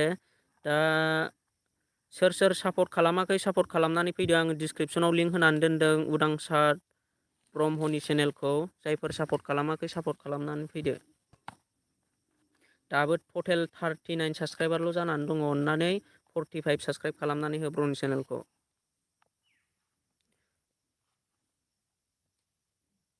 दा जोंना नैबे बिबिसि ब्लगआ दंना गैया आं कमेन्ट खालामनो थिनदोंमोन दाबो कमेन्ट खालामनानै खोन्थाहरनो हायाखिसै फ्रेन्डआ। बड' मेम'रि ब्रेन्स दासो सोलाबदों आं नायनो। अके दा आं खालामबाय फ्रेन्ड जोंना गबिन्द बर'आ खालामनानै होबाय। सोर सोर खालामनानै होखो कमेन्ट खालामनानै खोन्थाहर। दा आं बिनिखायनो लाइभआव थाजानो लुगैयो। सोरबा सोरबा लाइभआव थाया डाइरेक्ट कमेन्ट खालामनानै फैयो। उनाव आङो कमेन्ट खालामनो थिनफिनोबा कमेन्ट खालामनो हाया। बेनिखायनो आङो एखमबानि समाव लाइभ लिंकखौ होनो मोना जायो। ओंखायनो लाइभआव थाबाय था। लाइभआव थाबाय थाबासो मिन्थिलायोना। दा आङो नैबे बिबिसि ब्लग फ्रेन्डनि चेनेलखौ डिसक्रिपसनाव होनो नागिरदोंमोन। दा फ्रेन्डआ गैयि दंना गैया अननानै दङब्ला कमेन्ट खालामना आं खोन्थाहर लाइभआव।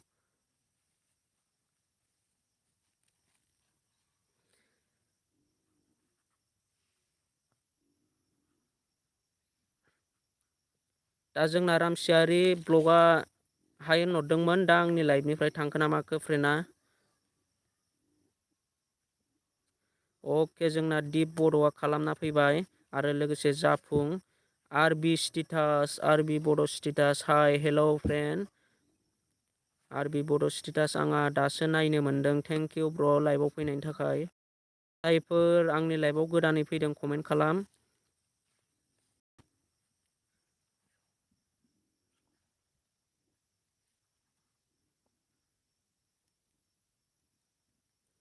दा जोंना रामसियारि ब्लगा दंना गैया, दङबा कमेन्ट खालामनानै खोन्थाहर ब्र'।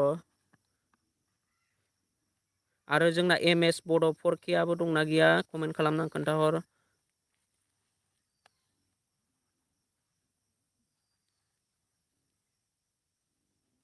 सोर सोर लाइभआव दङ कमेन्ट खालामनानै खोन्थाहर। आरो सोर सोर आं डिसक्रिपसनाव लिंक होनायखौ कमेन्ट खालामनानै हेल्प खालामनानै सापर्ट खालामनानै फैखो खोन्थाहरबानो जाबाय कमेन्टआव। जोंना दाबो जाफुं बसुमतारी खालामदों, लोगोसे दिप बर' बेबो खालामबाय। आरो जायफोर खालामनांगौ दंबावो खालामनानै फैदो। अके, जोंना MS बड' 4K दङ, लोगोसे बड' मेम'रि ब्रेन्सआ लिंक होदो ब्र'। आंनिखौ होगोन ब्र', नोङो लाइभआव थाथ'बा थाबायानो जाबाय।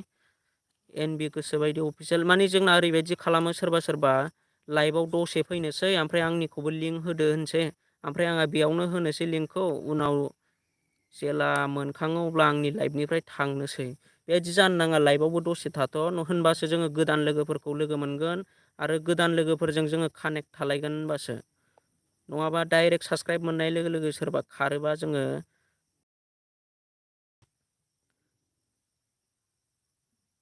दा आं बेक जाथ'नोसै दै, गाज्रि दामोन, एसे बिजि जाथ'बाय आदा। थेंक इउ ब्र', नेक्स्ट लाइभआव फैबानो जाबाय। थांनो हागोन, जायफोरना खामानि दङ थांनो हागोन। RB बड' स्टेटास दे आदा, आंनिखौ लिंकखौ होदो। होगोन ब्र' लिंक, दसे सम थाथ'बानो जाबाय।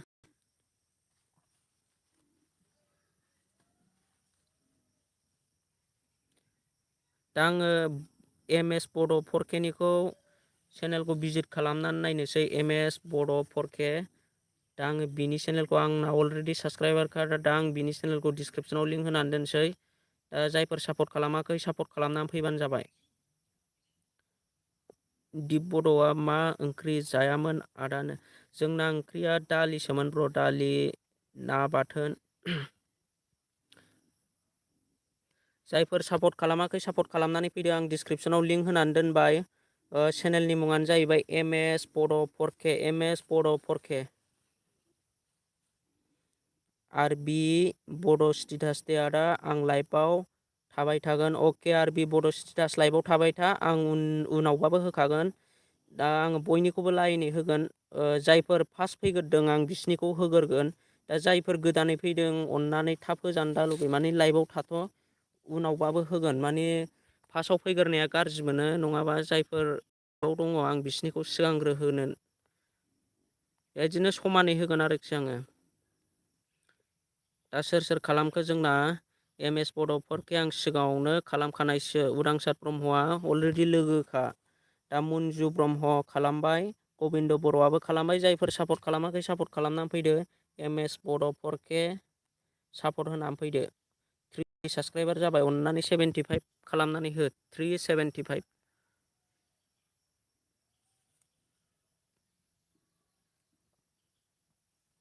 खालामना होजोब्बाय आं। बड' मेम'रि ब्रेन्डआबो होबाय। रिंखां कृष्णआ कड होनो थिनदों ब्र'मोन, नोंथांमोना मा सानो? दा दिप बड'आबो खालामबाय। दा अलरेडि दंखायो जोंना कृष्णआ।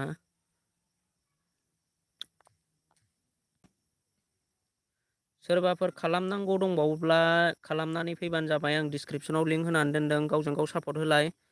लोगोसे आंनि लाइभखौबो लाइक खालामनानै हो, आरो कमेन्ट खालामाखैबा कमेन्ट खालामनानै हो। आंना माने बिराद साबसक्राइबार मोनखानायानो खमायलांबाय थादों, माइनास जालाबाय थादों। बिनिखायनो जायफोर आनसाबसक्राइब खालामदोंना, अननानै साबसक्राइब खालामनानै लाफिनबानो जाबाय।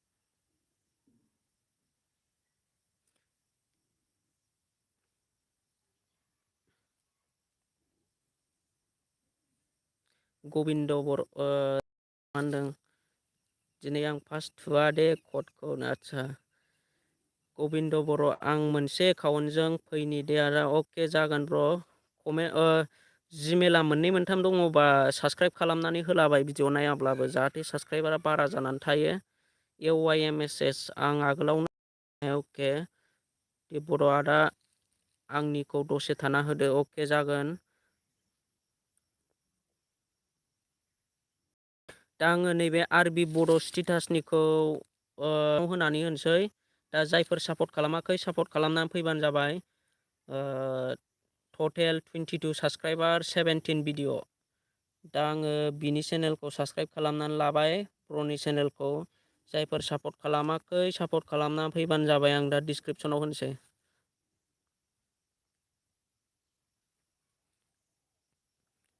दा जोंना नैबे बड' मेम'रि ब्रेन्चआ मा होनदों, आंनाबो खमायदों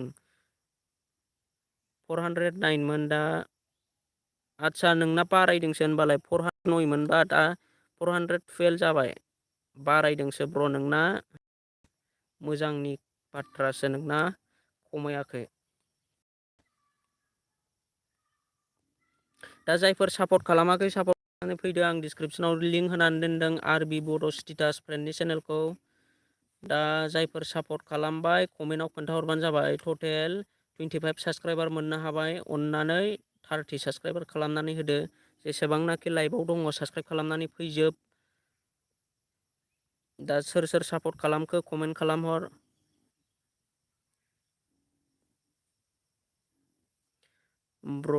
बर' ब्रह्म जोंना गोदानै कमेन्ट हरदोंमोन, डिलाइट खालामफिनबाय।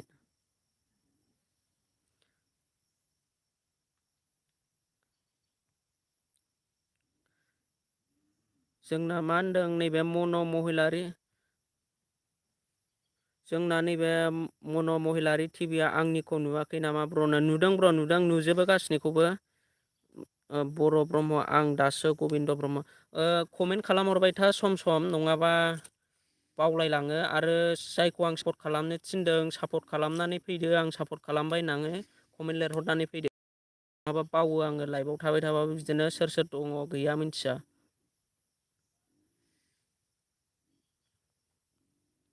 दा आङो लिंक होनानै दोनदों आरबि बड' स्टेटास। अननानै जायफोर सापर्ट खालामा सापर्ट खालामनानै फैदो। 27 साबसक्राइबार जाबाय, अननानै 30 साबसक्राइबार खालामनानै हो।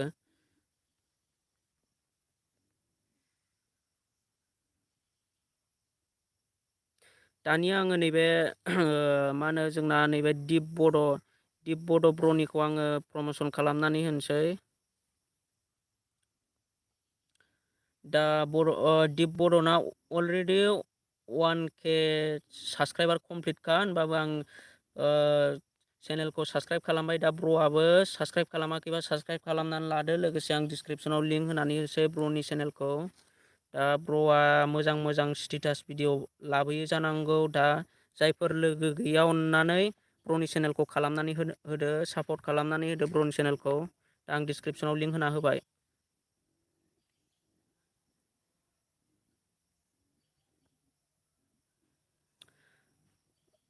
दा आङो डिसक्रिपसनाव गोदानै लिंक होनानै होदों चेनेलनि मुं। ब्र'आ लाइभआव अननानै कमेन्ट खालामनानै खोन्थाहर।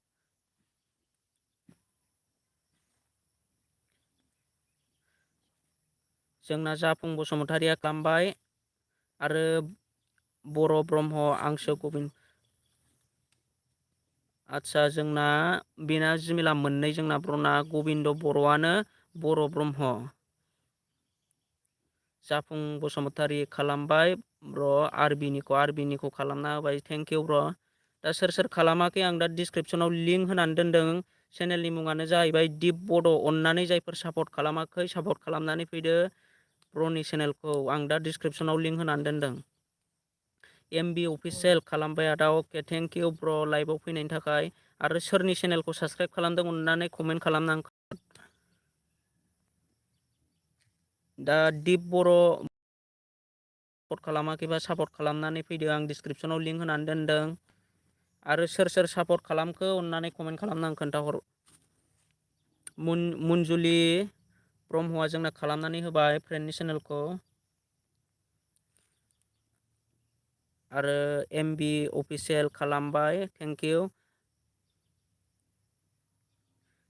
दा जोंना नैबे मन' महिलारि टिभिया थांखो ना माखो आंनि लाइभनिफ्राय अननानै कमेन्ट खालामना खोन्थाहर। आदसा जोंना नै फ्रेन्डआ दासो फैनो रोंदों, नैबे BCC ब्लगआ।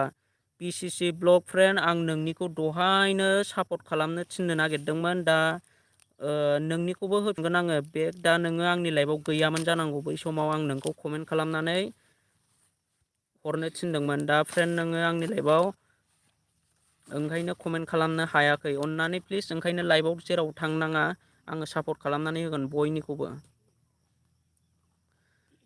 दा मन' महिलारि टिभि थाङाखै ब्र' नायबाय दं। अके थेंक इउ ब्र'। दा आं नोंनि नोंनि चेनेलखौ प्रमसन खालामना होगोन। जोंना नैबे BBC ब्लगआ थांनो नाङा अननानै। आं दहायनो नोंखौ सोंदोंमोन नोङो BCC ब्लगखौ आङो कमेन्ट खालामनानै होनो थिनदोंमोन।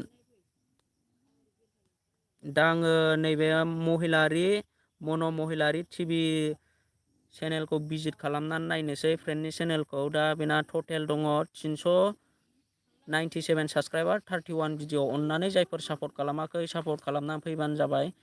दा फ्रेन्डनि चेनेलखौ आं सापर्ट खालामबाय। अननानै आंनि चेनेलखौबो सापर्ट खालामाखैबा सापर्ट खालामनानै लादो। आरो आङो बिनि लिंकखौ दा डिसक्रिपसनाव होनानै दोनसै।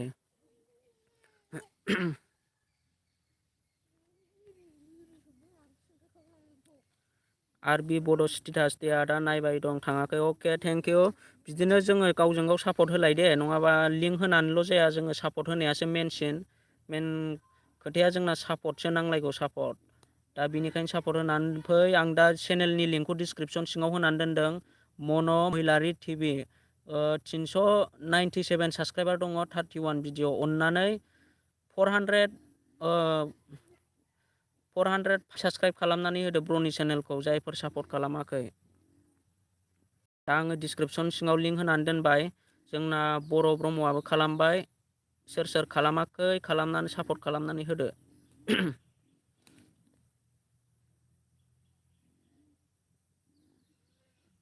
MB अफिसियेला खालामनानै होबाय जोंना फ्रेन्डआ। दा सोर सोर दंबावो सापर्ट खालामनानै फैयो अननानै। दा आं डिसक्रिपसन सिङाव लिंक होनानै दोनखादों। बड' मेम'रियाबो खालामना होबाय। RB बड' स्टेटास अके दा बयनिखौबो सापर्ट खालामगोन। अके सापर्ट खालामनानै हो। जों गावजों गाव सापर्ट खालामलायनांगौ। रिंखां कृष्ण ब्र'आबो खालामबाय। MS बड' 4Kआबो खालामबाय। आरो दिप बड'आबो खालामबाय। सोर सोर खालामाखै कमेन्ट खालामनानै खोन्थाहर। आरो खालामाखैबा खालामनानै लादो। लोगोसे आङो नैबे मन' महिलारि टिभि ब्र'बो बुंनो सानो, जाय नोंथांखौ सापर्ट खालामदों अननानै नोंथाङाबो बेक सापर्ट खालामनानै होफिनबानो जाबाय।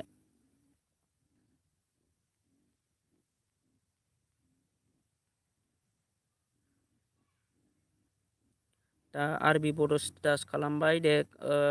दानिया आङो नेक्स्ट चेनेलखौ भिजिट खालामनोसै।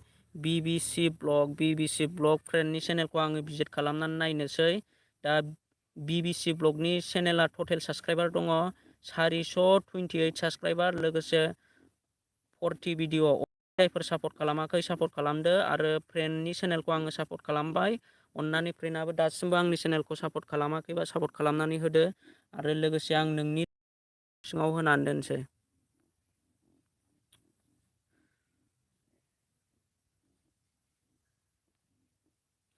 दायो YMS ब्र'आ मा होनदों? ब्र' आं ओंखारथ'नोसै। अके ब्र' नेक्स्ट टाइम लाइभआव फैफिनबानो जाबाय। दा जायफोर सापर्ट खालामाखै सापर्ट खालामनानै फैदो। आं डिसक्रिपसन सिङाव लिंक होनानै दोनदों।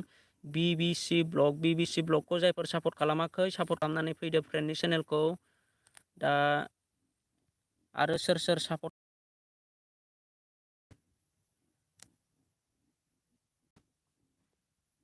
दा 433 साबसक्राइबार जाबाय। अननानै 40 साबसक्राइबार खालामनानै हो फ्रेन्डनि चेनेलखौ। आं खालामखानायसो नोंनिखौ दा खालायनो BBC blog thank U friend. दा आङो नोंनि लिंकखौ डिसक्रिपसन सिङाव होनानै दोनबाय। जायफोर सापर्ट खालामाखै अननानै प्लिज 440 साबसक्राइबार खालामनानै हो। जोंना मन्जुलि ब्रह्मआबो खालामबाय। लोगोसे RB बड' स्टेटासआबो खालामनानै होबाय। MS बड' 4Kआबो खालामबाय। अननानै 440 साबसक्राइबार खालामनानै होदो फ्रेन्डनि चेनेलखौ। 435 साबसक्राइबार जाबाय। अनलि साबाल' नांसिगौ साबा। 436 साबसक्राइबार साब्रैल' नांसिगौ साब्रै फ्रेन्ड। दा 440 साबसक्राइबार खालामनानै होदो। मन' महिलारि टिभि जागोन ब्र' खालाम। अके बेक खालामना होफिन ब्र'।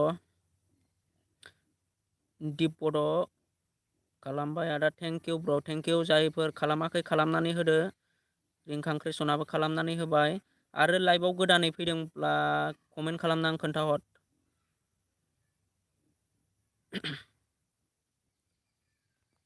अन्नानै जायफोर साबस्क्राइब खालामाखै साबस्क्राइब खालामनानै होदो आङो डिसक्रिपसनाव लिंक होनानै दोनदों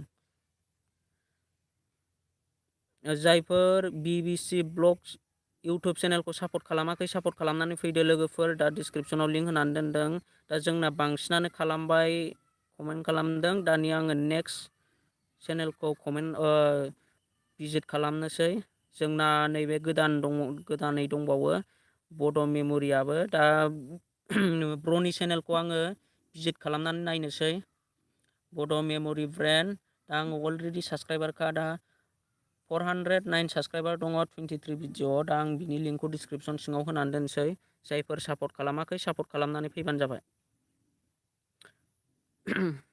मा होनदों जोंना आदा आंबो 30 जन मोनसेल' नांसिगौ अके BBC ब्लग आंबो दाहाय खालामफिनगोन बयनिखौबो अके BBC ब्लग फ्रेन्ड अन्नानै नोंथाङा बेक साबस्क्राइबार खालामना होफिनबानो जाबाय बयखौबो उदांसार ब्रह्म हेल' ब्र हेल' नेरसोन अफिसियेल ब्लग हेल' ब्र आंबो दासो लाइभआव फैबाय थेंक इउ नेरसोन अफिसियेल ब्लग लाइभआव फैनायनि थाखाय दा आङो डिसक्रिपसन सिङाव लिंक होनानै दोनदों जायफोर आंनि लाइभआव दङ अन्नानै सापर्ट खालामदो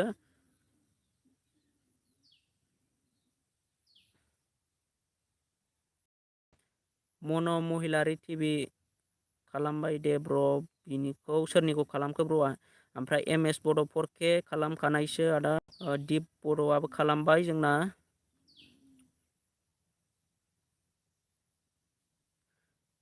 मा होनदों जोंना दिप बड'आ आंना गैयाल' बारायदों आदसा आं डिसक्रिपसन सिङाव लिंक होनानै दोनदोंमोन सापर्ट खालामलायनांगौ ब्र'मोन दा बिदिल' सापर्ट खालामालासिनो थानो नाङा जोङो सापर्ट खालामलायनांगौ गावजों गाव दा आङो डिसक्रिपसन होनानै दोनदों बड' मेम'रि ब्रेन्डस इउटुब चेनेलखौ जायफोर सापर्ट खालामाखै सापर्ट खालामनानै फैदो 409 साबस्क्राइबारमोन दा 414 साबस्क्राइबार जाबाय ब्र'नि चेनेला आरो सोरबाफोर सापर्ट खालामनांगौ दंबावोब्ला अन्नानै सापर्ट खालामनानै फै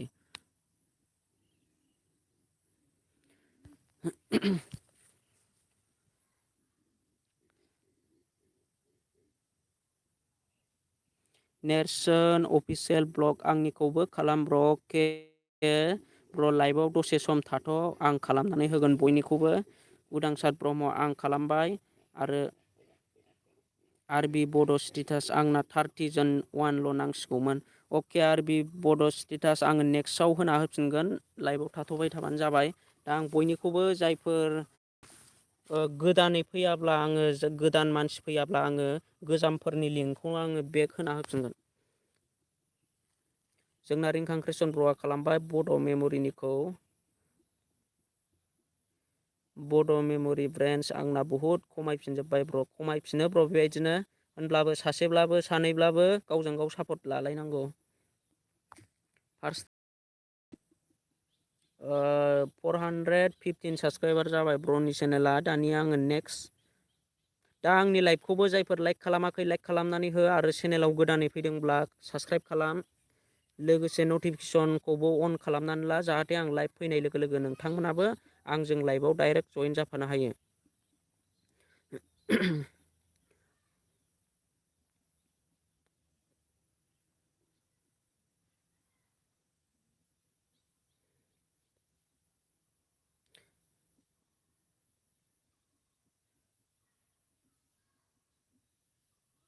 दा जायफोर सापर्ट खालामाखै जायफोर सापर्ट खालामनांगौ दंबावो अन्नानै सापर्ट खालामनानै फैदो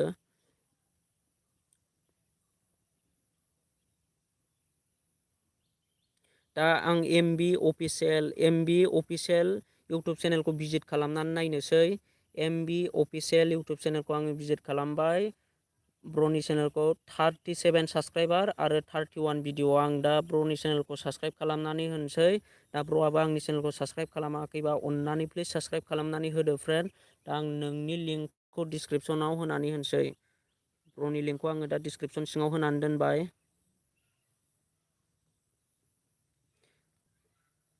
सरि जोंना नैबे पेज जायाखै।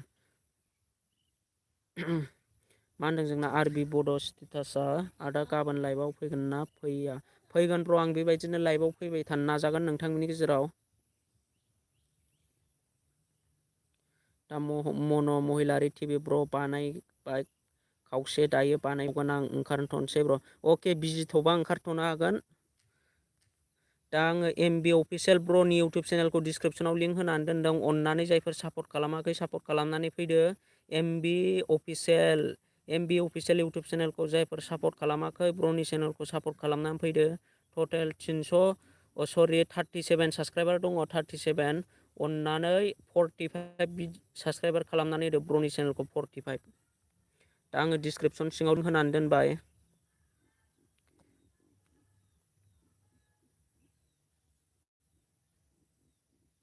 दा जोंना बड' मेम'रि ब्रेन्डआ मा होनदों साबसक्राइब खालामना आनसाबसक्राइब खालामफिनो ब्र' एसे बुंना होलाय। आङो बेखौनो बार बार बुंखायो ब्र'। दा जायफोर आंनि बे लाइभआव जेसेबांनाखि मानसिफोर दङ आं बिसोरखौ खावलायो, बिसोरखौ बुंनो सानो आङो आंनि दा लोगोफोर, आंनि साबसक्राइबार लोगोफोर आरो बयनिबो दा जोंना अननानै साबसक्राइब खालामखानाय चेनेलखौ आनसाबसक्राइब खालामनानै लानो नाङा। गावजों गाव गाज्रि मोनलायनानै चेनेलखौ आनसाबसक्राइब खालामनानै लानो नाङा। साबसक्राइब खालामनानै लाफिनलायनांगौ। लोगो जालायनानै थानांगौ जों बयबो। दा आङो एमबि अफिसियेल इउटुब चेनेलखौ डिसक्रिपसन होनानै दोनदों। अननानै सापर्ट खालामनानै फैदो। दा 41 साबसक्राइबार जाबाय। अननानै 45 साबसक्राइब खालामनानै हो ब्र'नि चेनेलखौ 45। साब्रैल' नांसिगौ, साब्रै जायफोर सापर्ट खालामाखै सापर्ट खालामनानै फैदो। दा जोंना आरबि बड' स्टेटासआ आदा गाबोन लाइभआव फैगोन ना फैया? फैफिनगोन ब्र'। आङो बेबायदिनो नोंथांमोननि गेजेराव सासेयानो जा सानैयानो जा आं बेबायदिनो साबसक्राइबारखौ बारायनो नाजाबाय थागोन। दा नोंथांमोनाबो लाइभआव फैफाबाय थाबानो जाबाय। आरो साबसक्राइबखौ आङो बेबायदिनो सासे सानै बिदिनो बारायहोगोन। लोगोसे भिडिअ हगारनाया नोंसिनि खामानि। नोंथांमोना भिडिअखौ मोजां मोजां हगारनो नाजा। भिउवार लोगोफोरनो मोजां मोजां भिडिअ लाबोनो नाजा। होनबानो अट'मेटिक ग्र' जालांगोन।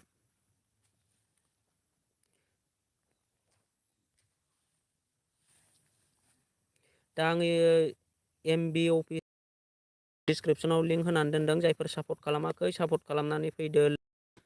दा सोर सोर सापर्ट खालामदों आरो कमेन्ट खालामनानै खोन्थाहर।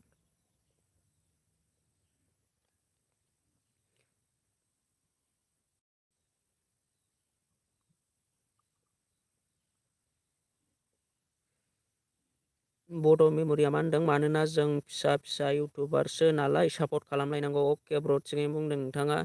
बिनिखायनो आङो लाइभ फैयो। नोंथांमोननि गेजेराव आङो जोंनि इउटुबार फिसा फिसाखौ हाजार मोजां मोजां भिडिअ लाबोनायानो जायाथों मानो जोंनि चेनेलखौ नायनो नागिरा। बिनिखायनो जोङो फार्स्ट टाइमाव गावजों गाव सापर्ट होलायनांगौआ बिराद गोनांथार। दा ओरैबायदि खोथा जाहैयो जोङो मोजां मोजां भिडिअ लाबोयोब्लाबो बेना इउटुबानो चेनेलानो फिसासो भिउआनो फैया बिनि भिडिअखौ सोर नायनो होननानै माखासे भिउवार लोगोफ्राबो मोजां मोजां भिडिअ लाबोबाबो नाया। बेनिखायनो जोङो फार्स्ट टाइमाव सापर्ट लालायनांगौ गावजों गाव। एम एस बड' फरकेटआ आंनिखौ सापर्ट खालामदो। अके एम एस बड' फरके आं दा नोंनि लिंकखौ नेक्स्ट माबायाव होगोन। दा जायफोर सापर्ट खालामाखै आङो डिसक्रिपसनाव लिंक होनानै दोनदों। सापर्ट खालामनानै फैदो एमबि अफिसियेल।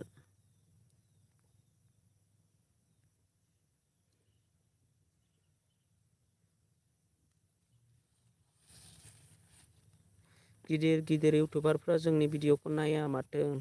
माने माखासे इउटुबारफ्रा माने नुहैयाबो जानो हागौ। BBC ब्लग आं साहा लोंग्रोनोसै फ्रेन्ड थेंक इउ। दा BBC ब्लगआ साहा लोंनो अके फ्रेन्ड नोंथाङा जुदि खामानि बेस्थ'बा थांथ'नो हागोन। नेक्स्ट लाइभआव फैफिनबानो जयेन जाफिनबानो जाबाय फ्रेन्डआ। दा रिंखां क्रेसन आइ एम क्रेजि बयनो ब्र'आ। दा जायफोर सापर्ट खालामाखै सापर्ट खालामनानै फैदो। आं डिसक्रिपसनाव लिंक होनानै दोनदों आंनि आरो आंनाव जायफोर गोदानै जयेन जादों अननानै कमेन्ट खालाम।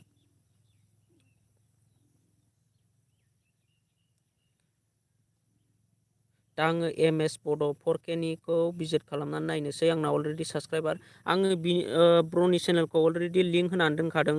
दा आङो दसे उनाव होफिनगोन। दा नेरसोन अफिसियेल ब्लग ब्र' आंनिखौ नायदिया माथो। अके ब्र' आं कमेन्ट खालामनो थिनो, ओंखायनो बयखौबो बावनानै थायोना आङो माखासे समफोराव। दा आङो नोंनि चेनेलखौ भिजिट खालामनानै नायबाय, ब्र'नि चेनेलखौ आङो दा सापर्टबो खालामबाय। दा नोंथाङा आंनि चेनेलखौ सापर्ट खालामाखैबा सापर्ट खालामनानै होदो। लोगोसे आं डिसक्रिपसनाव नोंनि चेनेलखौ लिंक होनानै होनोसै। दा नेरसोन official blog already 27 subscriber, 38 video. अन्नानै ब्र'नि चेनेलखौ 35 बा 40 साबसक्राइबार खालामनानै हो। लोगोफोर, आं दा डिसक्रिपसनाव लिंक होनानै दोनदों। चेनेलनि मुङानो जाहैबाय नेरसोन अफिसियेल ब्लग। दा डिसक्रिपसन सिङाव लिंक होनानै दोनदों। जायफोर सापर्ट खालामाखै अन्नानै सापर्ट खालामनानै फैदो। जोंना मन्जुलि ब्रह्मआ सोरनिखौ खालाम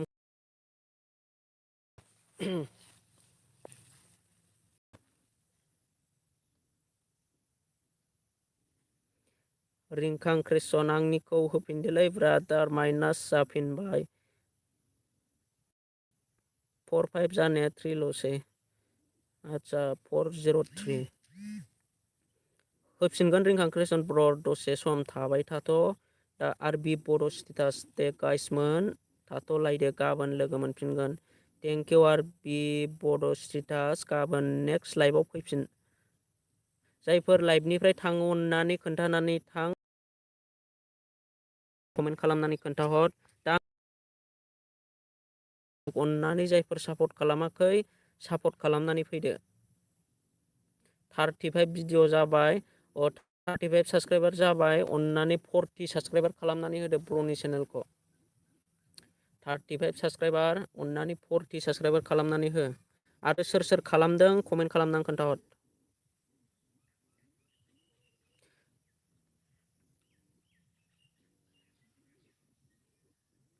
जोंना MB अफिसियेल ब्र'आ खालामबाय, बर' ब्रह्म खालामबाय, मन्जुलि ब्रह्म खालामबाय, MS बड' 4K खालामबाय, लोगोसे नेरसोन उदांसार ब्रह्म नेरसोन खालामबाय, आरो मिनि मिक्स हाय हेल' ब्र' लाइभआव फैनायनि थाखाय थेंक इउ। दा जायफोर आं डिसक्रिपसनाव लिंक होनाय चेनेलखौ साबसक्राइब खालामाखै सापर्ट खालामाखै सापर्ट खालामनानै फैदो। दा चेनेलनि मुङानो जाहैबाय नेरसोन अफिसियेल ब्लग। 36 साबसक्राइबार जाबाय ब्र'नि चेनेला। दा जायफोर सापर्ट खालामनांगौ दंबावो अन्नानै सापर्ट खालामनानै फैदो। आरो लोगोसे आंनि चेनेलखौबो सापर्ट खालाम, आंनाबो माइनास जालागासिनो दङ। दा जायफोर सापर्ट खालामाखै सापर्ट खालामदो। लोगोसे आंनि लाइभखौबो लाइक खालाम। लाइकआनो खमथार नै, लाइकआनो दाबो 33ल' जानानै दङ। अन्नानै लाइक खालामनानै हो आंनि लाइभखौ। दिप बड' जोंना ब्र'आबो लाइभआव दङ। दा जायफोर सापर्ट खालामाखै सापर्ट खालामनानै फैदो। फ्रेन्डनि चेनेलखौ आं डिसक्रिपसन सिङाव लिंक होनानै दोनदों, नेरसोन official blog. Krishna Basumatary hi good इभिनिं फ्रेन्ड। दा लाइभआव आंनि लाइभआव फैनायनि थाखाय नोंथांखौ बरायबाय। प्रमसन खालामो, आं नोंनिखौबो खालामनानै हो। आंनि लाइभआव फैदों अन्नानै कमेन्ट खालामनानै खोन्थाहर।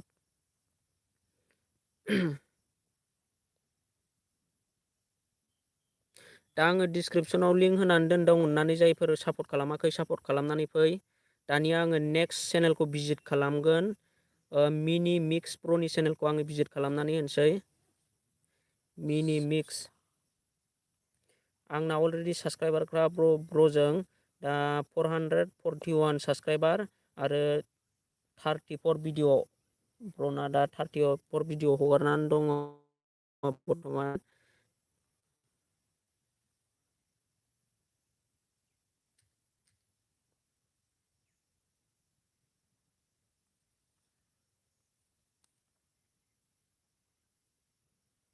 कृष्णा बसुमतारी फ्रेन्ड, मानो माइनास जाबाय थायो साबसक्राइबारा?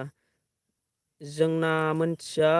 साबसक्राइबार माइनास जानायनि जाहोना जाहैबाय जोंना माखासे मानसिफ्रा भिडिअखौ नायालासिनो डाइरेक्ट साबस्क्राइब खालामो फ्रेन्ड। आरो मोनसे रिजोना जाहैबाय जोंना सोरबा मानि भिउवार लोगोफोरनो मानि मोजां भिडिअ लाबोनानै दिन्थिनो हाया जे भिडिअखौ नायनो सानो, माने बिनि जाहोनावबो माखासे भिउवार लोगोफ्राबो आं बिनि भिडिअखौ नायनो सुखुला बेबायदि साननानै आनसाबस्क्राइबबो खालामफिनो जानो हागौ।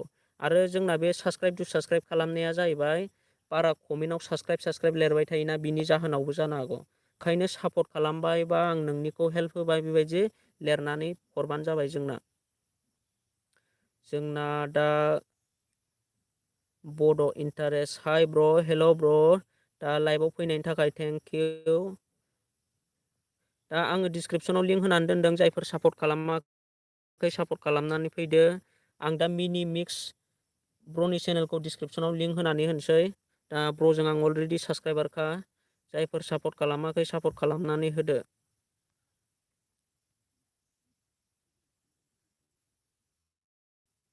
आं दा डिसक्रिपसन लिंक होनानै होबाय, चेनेलनि मुङानो जाहैबाय मिनि मिक्स। जायफोर सापर्ट खालामाखै सापर्ट खालामनानै फैदो ब्र'मोन। दा टटेल साबस्क्राइबार दङ 441, अननानै 450 साबस्क्राइब खालामनानै हो, 450। जायफोर आंनि लाइभआव दङ आरो साबस्क्राइब खालामखाबायबा साबस्क्राइब खालामखाबाय होननानै खोन्थाहर।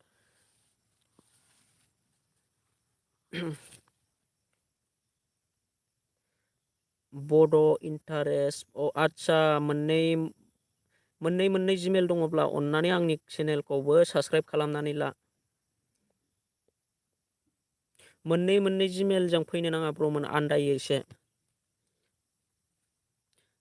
दा मोनसे इउटुब चेनेलखौनो ग्र' खालामनो हायाखै, मोननै चेनेल खुलियोब्ला माब्रै हानो। मोनसेयावनो गोसो होनानै था ब्र'मोन, मोननै चेनेल खुलिनो नाङा। मोनसेखौ साक्सेस खालामनो हायाखै। जिमेलखौ खुलिजायो, लोगोसे इउटुब चेनेलखौ मानि भिडिअ आपल'ड होआबानो जाबाय, मानि मोनसेखौ ग्र' खालामनानै उनाव मोनसेखौ ग्र' खालामनो नाजाबानो जाबाय। दा आङो डिसक्रिपसन सिङाव लिंक होनानै दोनदों मिनि मिक्स इउटुब चेनेलखौ। जायफोर सापर्ट खालामाखै सापर्ट खालामनानै फैदो। अननानै सापर्ट होलायलाय गावजों गाव, बर'जों बर'।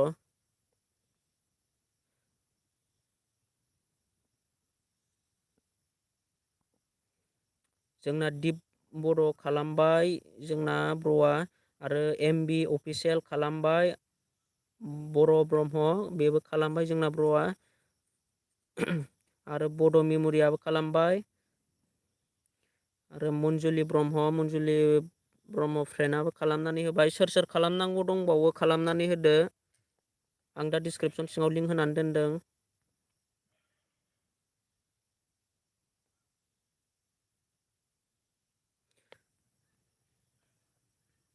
दा जोंना नैबे कृष्णा बसुमतारी फ्रेन्डआ आंनि लाइभनिफ्राय थांखो ना माखो अननानै कमेन्ट खालामनानै खोन्थाहर।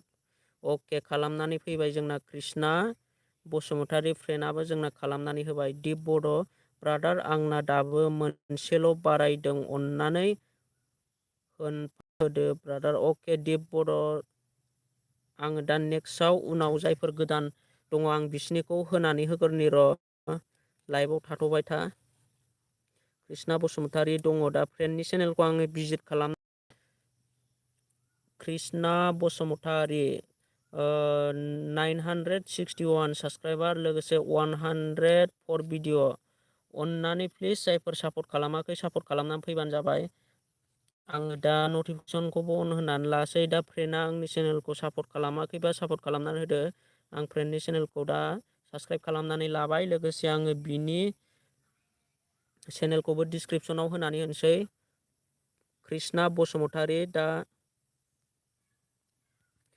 टटेल साबस्क्राइबार जानानै दङ 961। अननानै 970 साबस्क्राइब खालामनानै होदो फ्रेन्डनि चेनेलखौ। आङो दा डिसक्रिपसन सिङाव लिंक होनानै दोनदों ब्र'मोन, अननानै गावजों गाव बर'जों बर' सापर्ट खालामलायदो। कृष्णा बसुमतारी अके, आंनिखौ खालामनानै लाबाय फ्रेन्ड। जायफोर सापर्ट खालामनानै फैदो। चेनेलनि मुङानो जाहैबाय कृष्णा बसुमतारी, डिसक्रिपसनाव लिंक होनानै दोनखादों। अन्नानै प्लिज जायफोर साबस्क्राइब खालामाखै साबस्क्राइब खालामनानै फैदो फ्रेन्डनि चेनेलखौ। 963 साबस्क्राइबार जाबाय। सोर सोर साबस्क्राइब खालामनांगौ दङ अन्नानै 1000 साबस्क्राइबार जानो बारा गोबाव नांला फ्रेन्डआ। भिडिअखौल' आपल'ड होबाय था, लोगोसे मोजां मोजां भिडिअ ब्लग भिडिअ लाबोनो नाजा, होनबानो साबस्क्राइबारा जालांगोन। दा जायफोर सापर्ट खालामाखै सापर्ट खालामनानै होदो फ्रेन्डनि चेनेलखौ। मन्जु ब्रह्मआ मा होनदों जोंना, आंहा खामानि मावनो दं आगै, आं थांथ'नोसै। थेंक इउ आब'। दा नेक्स्ट लाइभआव फैफिननो हागोन गाबोनफोर। दा आंनि लाइभनिफ्राय थांनो हासिगोन। दा आङो बेबायदिनो नोंथांमोननि गेजेराव बेबायदिनो लाइभ फैनानै बयखौबो बिदिनो सापर्ट खालामलायनो थिनगोन। नोंथांमोनाबो आंजों लाइभआव फैबाय थाबानो जाबाय। जोंना MB अफिसियेलाबो खालामबाय। आरो सोर सोर खालामनांगौ दंबावो अन्नानै खालामना होदो। आरो जाय जाय खालामदों कमेन्ट खालामनानै खोन्थाहर।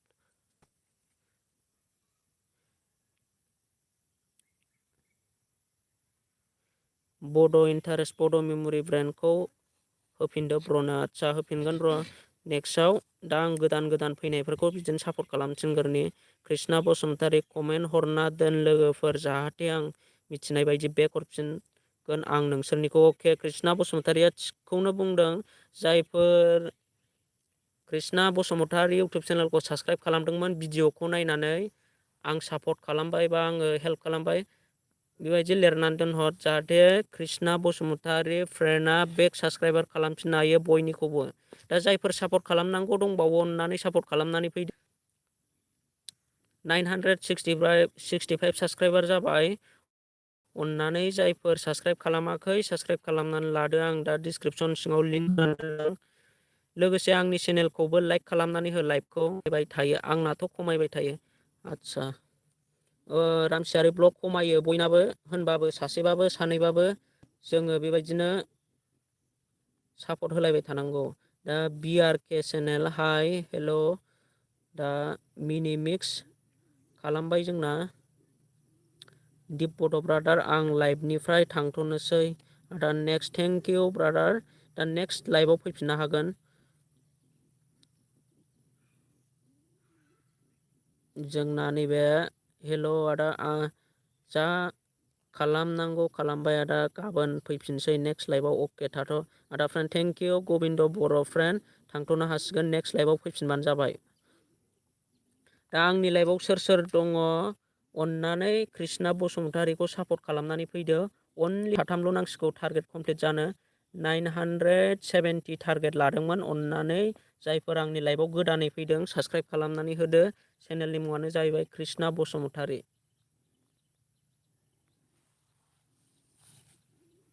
जोंना रामसियारि ब्लगआ खालामनानै होबाय। कृष्णा आब' नोंनिखौबो खालामबाय। अके, नेरसोन अफिसियेल ब्लगआबो खालामनानै होबाय जोंना ब्र'आ। आरो बड' इन्टारेस्ट खालामना होबाय। BRK चेनेल आं खालामबाय। Thank you BRK channel. आं नोंनि चेनेलखौबो लाइभ लिंक होनानै होगोन। लोगोसे रामसियारि ब्लग, आं दहाय रामसियारि ब्लगखौ सोंदोंमोन। दा ब्र'आ कमेन्ट हरनो हायिलाय आङो ब्र'नि लिंकखौ होथ'नाय जायाखै। आङो दा नेक्स्ट खालामनानै होफिनगोन। ब्र' लाइभनिफ्राय थांनो नाङा।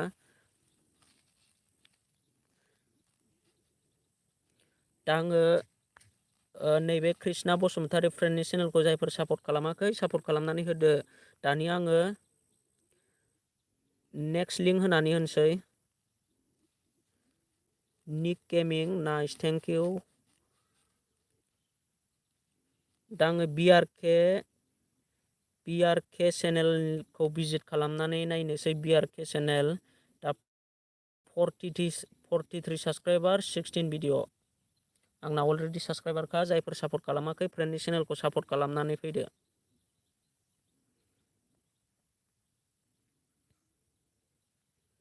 उदांसार ब्रह्म खालामबाय। अके ब्र'।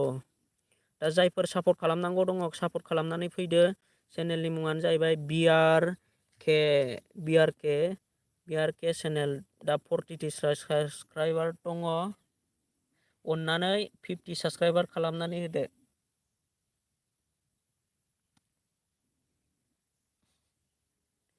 दा फ्रेन्डनि चेनेलखौ 50 साबस्क्राइबार खालामनानै होदो ब्र'मोन। आं डिसक्रिपसन सिङाव लिंक होनानै दोनदों।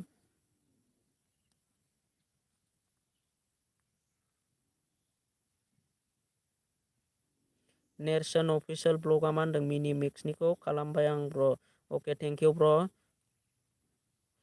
एमबि अफिसियेल आदा आं लाइभनिफ्राय थांथ'नोसै। अके ब्र'। नेक्स्ट लाइभआव फैफिननो हागोन। सोर सोरनि चेनेलखौ साबस्क्राइब खालामदों अननानै कमेन्ट खालामनानै गारबो लाइक। दा BRK चेनेलखौ जायफोर सापर्ट खालामाखै सापर्ट खालामनानै फैदो ब्र'मोन। डिसक्रिपसन सिङाव लिंक होखादों।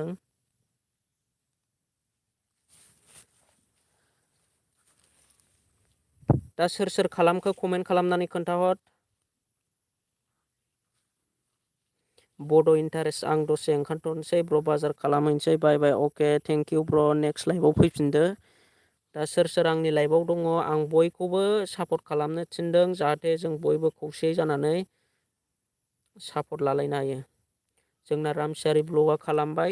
BRK खौ खालामना फैबाय जोंना। आरो सोर सोर खालामनांगौ दंबावो खालामनानै होदो अननानै। 50 साबस्क्राइबार खालामनानै हो। 45 साबस्क्राइबार जाबाय। दानिया आङो नेक्स्ट चेनेलखौ भिजिट खालामनोसै। रामसियारि ब्लग चेनेलखौ आङो लिंक होनानै होनोसै दानिया ब्र'नि चेनेलखौ। आंना अलरेडि साबस्क्राइबारखा 540 साबस्क्राइबार दङ। दा ब्र'ना खमायबाय थायो माइनास जाबाय थायो माइनास जाबाय थायो। दा सोर सोर आनसाबस्क्राइब खालामो अननानै प्लिज साबस्क्राइब खालामनानै होदो।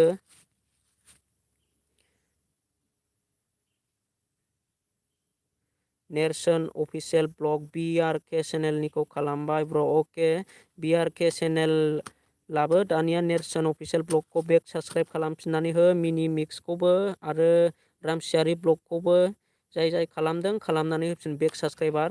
दानिया आङो गोदान लिंक होनानै होदों। चेनेलनि मुङानो जाहैबाय रामसियारि ब्लग। रामसियारि ब्लग ब्र'नि चेनेलखौ जायफोर सापर्ट खालामाखै सापर्ट खालामनानै फैदो।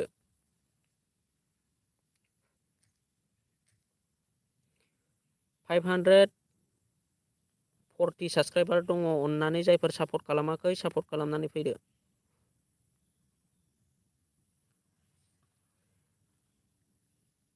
रामसियारि ब्लग इउटुब चेनेलखौ जायफोर सापर्ट खालामाखै सापर्ट खालामनानै फै आरो जाय जाय सापर्ट खालामदों कमेन्ट खालामनानै खोन्थाहर।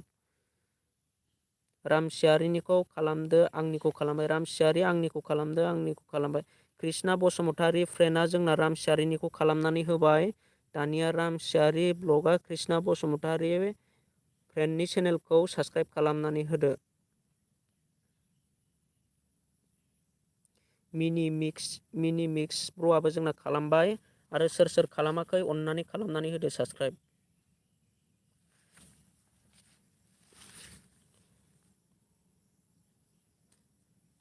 जाय जाय सापर्ट खालामनानै फैदों कमेन्ट खालामनानै खोन्थाहर। लोगोसे लाइभआव गोदानै फैदोंब्ला आंनाव कमेन्ट खालामहर। जोंना रामसियारिबाबो कृष्णानिखौ खालामबाय। दा आङो डिसक्रिपसन सिङाव होनानै दोनदों रामसियारि ब्लग इउटुब चेनेलखौ जायफोर सापर्ट खालामाखै सापर्ट 32 साबस्क्राइबार जाबाय अननानै जायफोर सापर्ट खालामाखै सापर्ट खालामनानै होदो। आरो जायफोर अलरेडि साबस्क्राइबारखा होनबाबो कमेन्ट खालामनानै खोन्थाहरफिन। आरो चेनेलखौ भिजिट खालामनानै नाय जाहाथे सोरबाफोर आनसाबस्क्राइब खालामफ्रांनानै लाफ्लांदोंबा साबस्क्राइब खालामनानै लाफिननो हानाय बायदियै।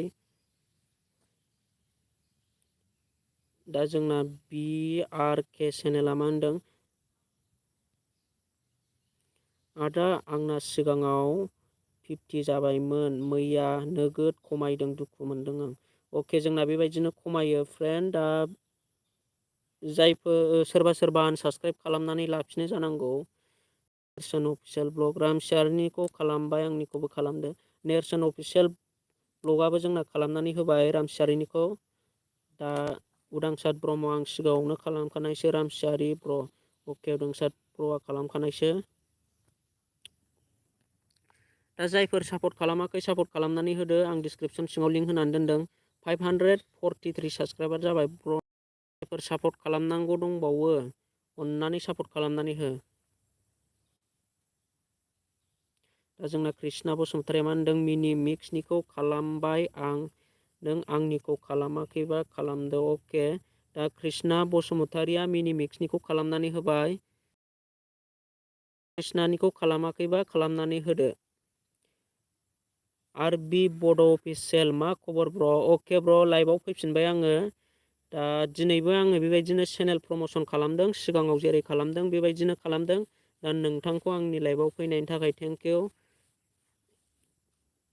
बिआरके चेनेल आं खालामबाय रामसियारि चेनेलखौ। बिआरके चेनेल फ्रेन्डआबो रामसियारिनिखौ खालामनानै होबाय। रामसियारिआबो बिआर चेनेलखौ खालामनानै होफिनदो जुदि खालामाखैब्ला। जायफोर सापर्ट खालामनांगौ दङ आं डिसक्रिपसन सिङाव लिंक होनानै दोनदों, अननानै प्लिज सापर्ट खालामनानै फैदो। रामसियारि ब्लग इउटुब चेनेलखौ जायफोर सापर्ट खालामाखै सापर्ट खालामनानै फैदो। आरबि बड' अफिसियेल आंबो दासो नुदों, दासो अनलाइन जादों ब्र'। अके ब्र' थेंक इउ आंनि लाइभआव फैनायनि थाखाय। बड' कालचार हेल' ब्र' आंहा दासो आंनि लिंकखौबो खोन्थाना होदो ब्र'। बड' कालचार ब्र' लाइभआव फैनायनि थाखाय थेंक इउ। आं बयनिबो चेनेलखौ लिंक होनानै होयो। दा नोंथाङा आंनि लाइभआव फैनायनि थाखाय वेलकाम खालामबाय नोंथांखौ। आं नोंनि चेनेलखौबो लिंक होनानै होगोन। लाइभआव दसे सम थाथ'बाय था। आंनि लाइभनिफ्राय थांनो नाङा। आं बयखौबो लाइनै होना होगोन।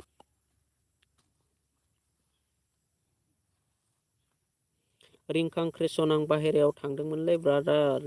बाहेरायाव मा लाइभ ब्र'? दा आङो फार्स्ट कमेन्ट खालामनाय हिसाबै नैबे आरबि बड' अफिसियेल ब्र'नि चेनेलखौ आङो भिजिट खालामनोसै। दा बड' कालचार ब्र'आ जाय सापर्ट खालामना होबानो जाबाय। जाय आं नोंनि चेनेलखौबो लिंक होना होगोन, बयनिबो चेनेलखौ। आरबि बड' अफिसियेलनि चेनेलखौ अलरेडि साबसक्राइबार खालामनानै लाखादों। दा आङो बिनि चेनेलखौ डिसक्रिपसनाव लिंक होनानै होसै। अननानै जायफोर सापर्ट खालामाखै सापर्ट खालामनानै होदो।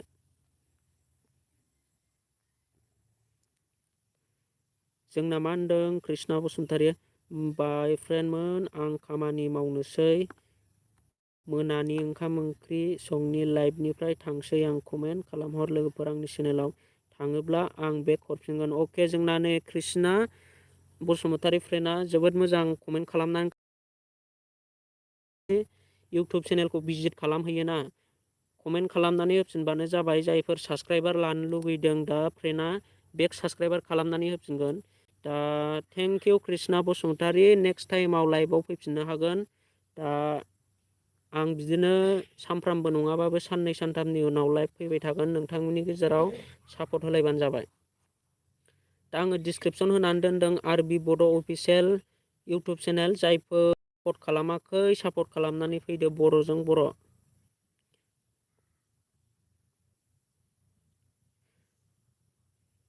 बिआर बड' खालामखानायसो। Thank you Ramsiyari blog. आरो लोगोफोर आंनिखौबो खालाम। ब्र'फोरजों गावजों गाव सापर्ट खालामलायाव प्लिज। आंबो गासैनिखौबो खालामजोबगोन। ब्रह्मन अके नेरसोन अफिसियेल ब्लगआ बयनिखौबो खालामदों। आरो नेरसोन अफिसियेल ब्लगनि चेनेलखौबो जायफोर सापर्ट खालामाखै अननानै सापर्ट खालामनानै फैफिन। जोंना बड' कालचारा आगोलावनो खालामखानाय। आदसा जायफोर सापर्ट खालामाखै सापर्ट खालामनानै फैदो। चेनेलनि मुङानो जाहैबाय आरबि बड' अफिसियेल। आरबि बड' अफिसियेल। जायफोर सापर्ट खालामाखै सापर्ट खालामनानै फैदो। दा ब्र'ना अलरेडि 1K साबसक्राइबार जाखाबाय। होनब्लाबो दा ब्र'नि चेनेलखौ सापर्ट खालामनानै फै आंजों। दा जायफोर लाइभआव दङ अननानै सापर्ट खालामाखैबा। रिंखां क्रेसना अलरेडि दंखायो। मिनि मिक्सआबो खालामबाय। मिनि मिक्सआ आरबि जोंना नैबे आरबि बड' अफिसियेला मिनि मिक्सनिखौ बेक होफिनदो।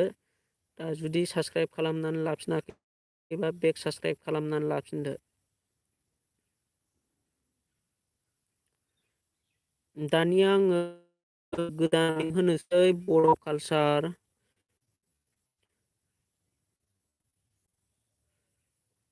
बड' कालचार ब्र'नि चेनेलखौ आङो दा भिजिट खालामनोसै। दा बड' कालचारनाबो अलरेडि 1K साबसक्राइबारखा 2K साबसक्राइब जानोसै दा ब्र'ना। 300ल' नांसिगौ।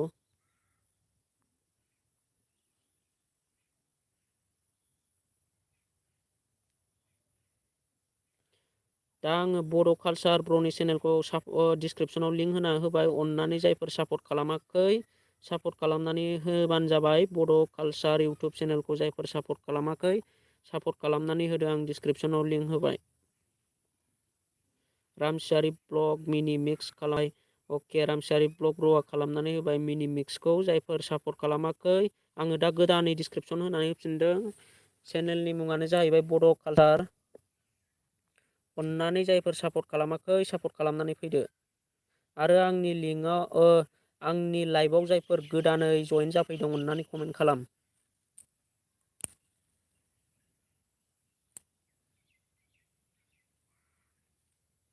जोंना मा होनदों रिंखां कृष्णा भिउआनो फैयालै ब्रादार एसे बुंना हो फुल वाच भिडिअखौ होन। अके ब्र' आं होनबाय थाखायो। दा बांसिन मानसिफ्रानो नायलाया जानांगौ ओंखायनो भिउआ जोंना खम फैयो। दा जायफोर सापर्ट खालामाखै सापर्ट खालामनानै होदो गाइसमोन। आङो दा डिसक्रिपसनाव लिंक होनानै दोनदों। चेनेलनि मुङानो जाहैबाय बड' कालचार। अननानै खालामनानै फैदो ब्र'नि चेनेलखौ। आरो जायफोर सापर्ट खालामदों कमेन्ट खालामनानै खोन्थाहर। बड' कालचार खालामखानाय सोर सोर खालामबाय आरो सोर सोर खालामाखै कमेन्ट खालामनानै खोन्थाहर। जोंना रिंखां कृष्णआबो खालामबाय। आरबि बड' अफिसियेल नोंनिखौबो खालामबाय ब्र'। आदसा सोर सोर खालामखो खालामबाय जोंना।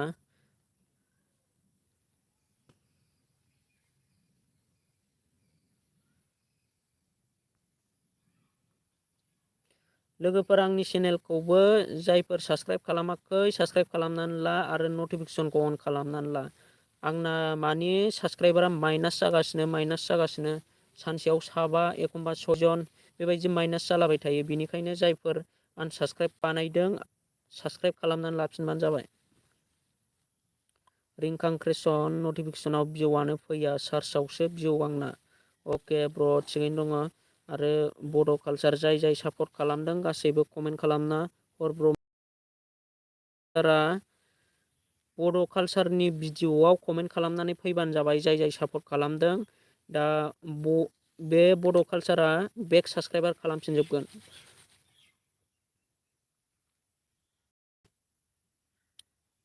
दा जायफोर सापर्ट खालामनांगौ दङ अननानै सापर्ट खालामनानै फैदो। आं डिसक्रिपसन सिङाव लिंक होनानै दोनदों। गावजों गाव बेक टु बेक साबसक्राइब लालायदो।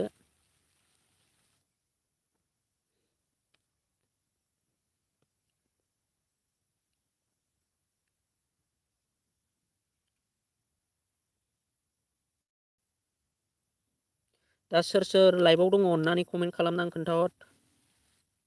लाइभआव सोर सोर फैदों कमेन्ट खालाम। सोर सोर दङ लाइभआव कमेन्ट खालामनानै खोन्थाहर ब्र'मोन। दा आंबो लाइभखौ बारा गोबाव खालामला नेक्स्ट टाइम फैफिननोसैलाय। दा जायफोर आंनि लाइभआव दङ कमेन्ट खालाम आरो सोरबाफोर गोदानै फैदोंब्ला अननानै कमेन्ट खालाम। आङो बयनिबो चेनेलखौ लिंक होनानै होगोन। जों खौसेयै माने लोगो जालायगोन बयबो जयै। मिनि मिक्स दङ जोंना ब्र'आ आरो सोर सोर दङ कमेन्ट खालामहर।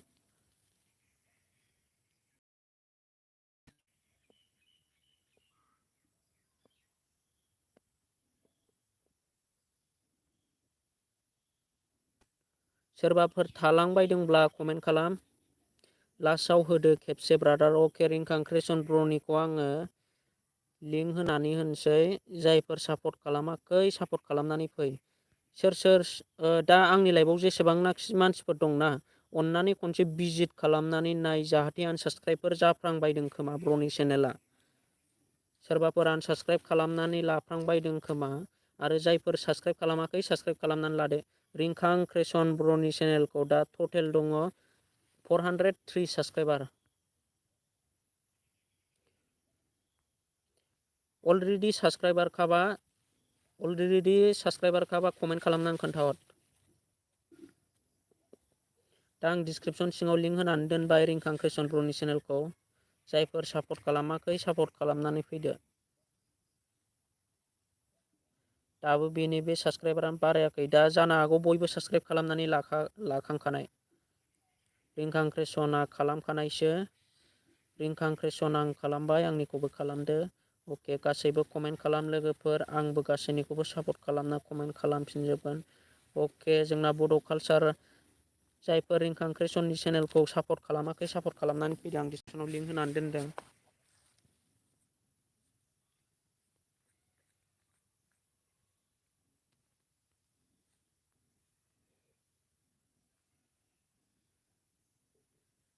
मिनि मिक्स र'आ जोंना खालामनानै फैबाय। अके, 405 साबस्क्राइबार जाबाय ब्र'नि चेनेला।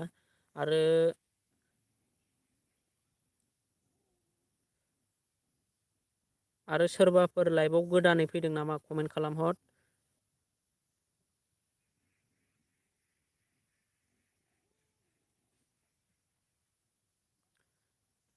लोगोसे आंनि चेनेलखौबो साबस्क्राइब खालामाखैबा साबस्क्राइब खालामनानै लादो लोगोफोर। आंना मानि साबस्क्राइबारा बिराद माइनास जागासिनो, आं बिराद दुखु मोनो साबस्क्राइबार माइनास जायोबा। दा नोंसोरो नायनो हागोन आंनाव मानि साबस्क्राइबारा बेबायदिनो एखमबा साबा एखमबा 6 जन बेबायदि माइनास जाबाय थायो। आं बयनिबो चेनेलखौ सापर्ट खालामो, ओमफ्राय आंनि चेनेलखौ माइनास खालामनानै आनसाबस्क्राइब खालामनानै दोनो। बेबायदि खालामनायनि गेजेराव जों सोलायनांगौ गाव।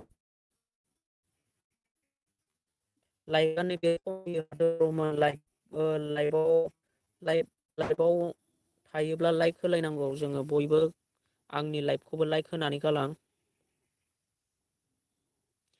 मिनि मिक्स खेबसे होबावदो ब्र' अननानै। बड' कालचारनिखौ होखाबाय ब्र'। जोंना नेरसोन अफिसियेल ब्लगआ बड' कालचारनिखौ साबस्क्राइब खालामबाय, बेक साबस्क्राइब खालामफिनबानो जाबाय बड' कालचार ब्र'आ। दा आं मिनि मेक्सनि चेनेलखौ खनसे भिजिट खालामसै लास्टनि लास्ट। आरो सोरबाफोर गोदानै फैदोंब्ला अननानै कमेन्ट खालामना खोन्थाहरबानो जाबाय।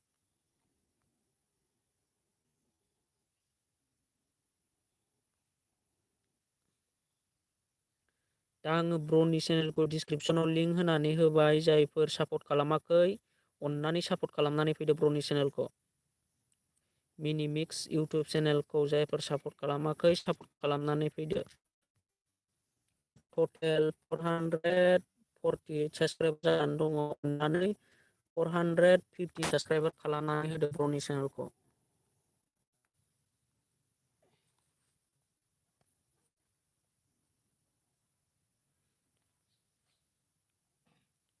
ब्र'मोन, आङो नेक्स्ट टाइमाव लाइभ फैफिननोसै। दा नोंथांमोनाबो आंजों लोगोसे लाइभआव फैयोब्ला ज' फैफिनबानो जाबाय। आङो नेक्स्ट टाइमाव बेबायदिनो बयनिखौबो प्रमसन खालामनानै फिननोसै। दा आङो लाइभनिफ्राय ब्र'मोन, नेक्स्ट भिडिअ नेक्स्ट लाइभआव लोगो मोनफिनगोन। Thank you, bye bye.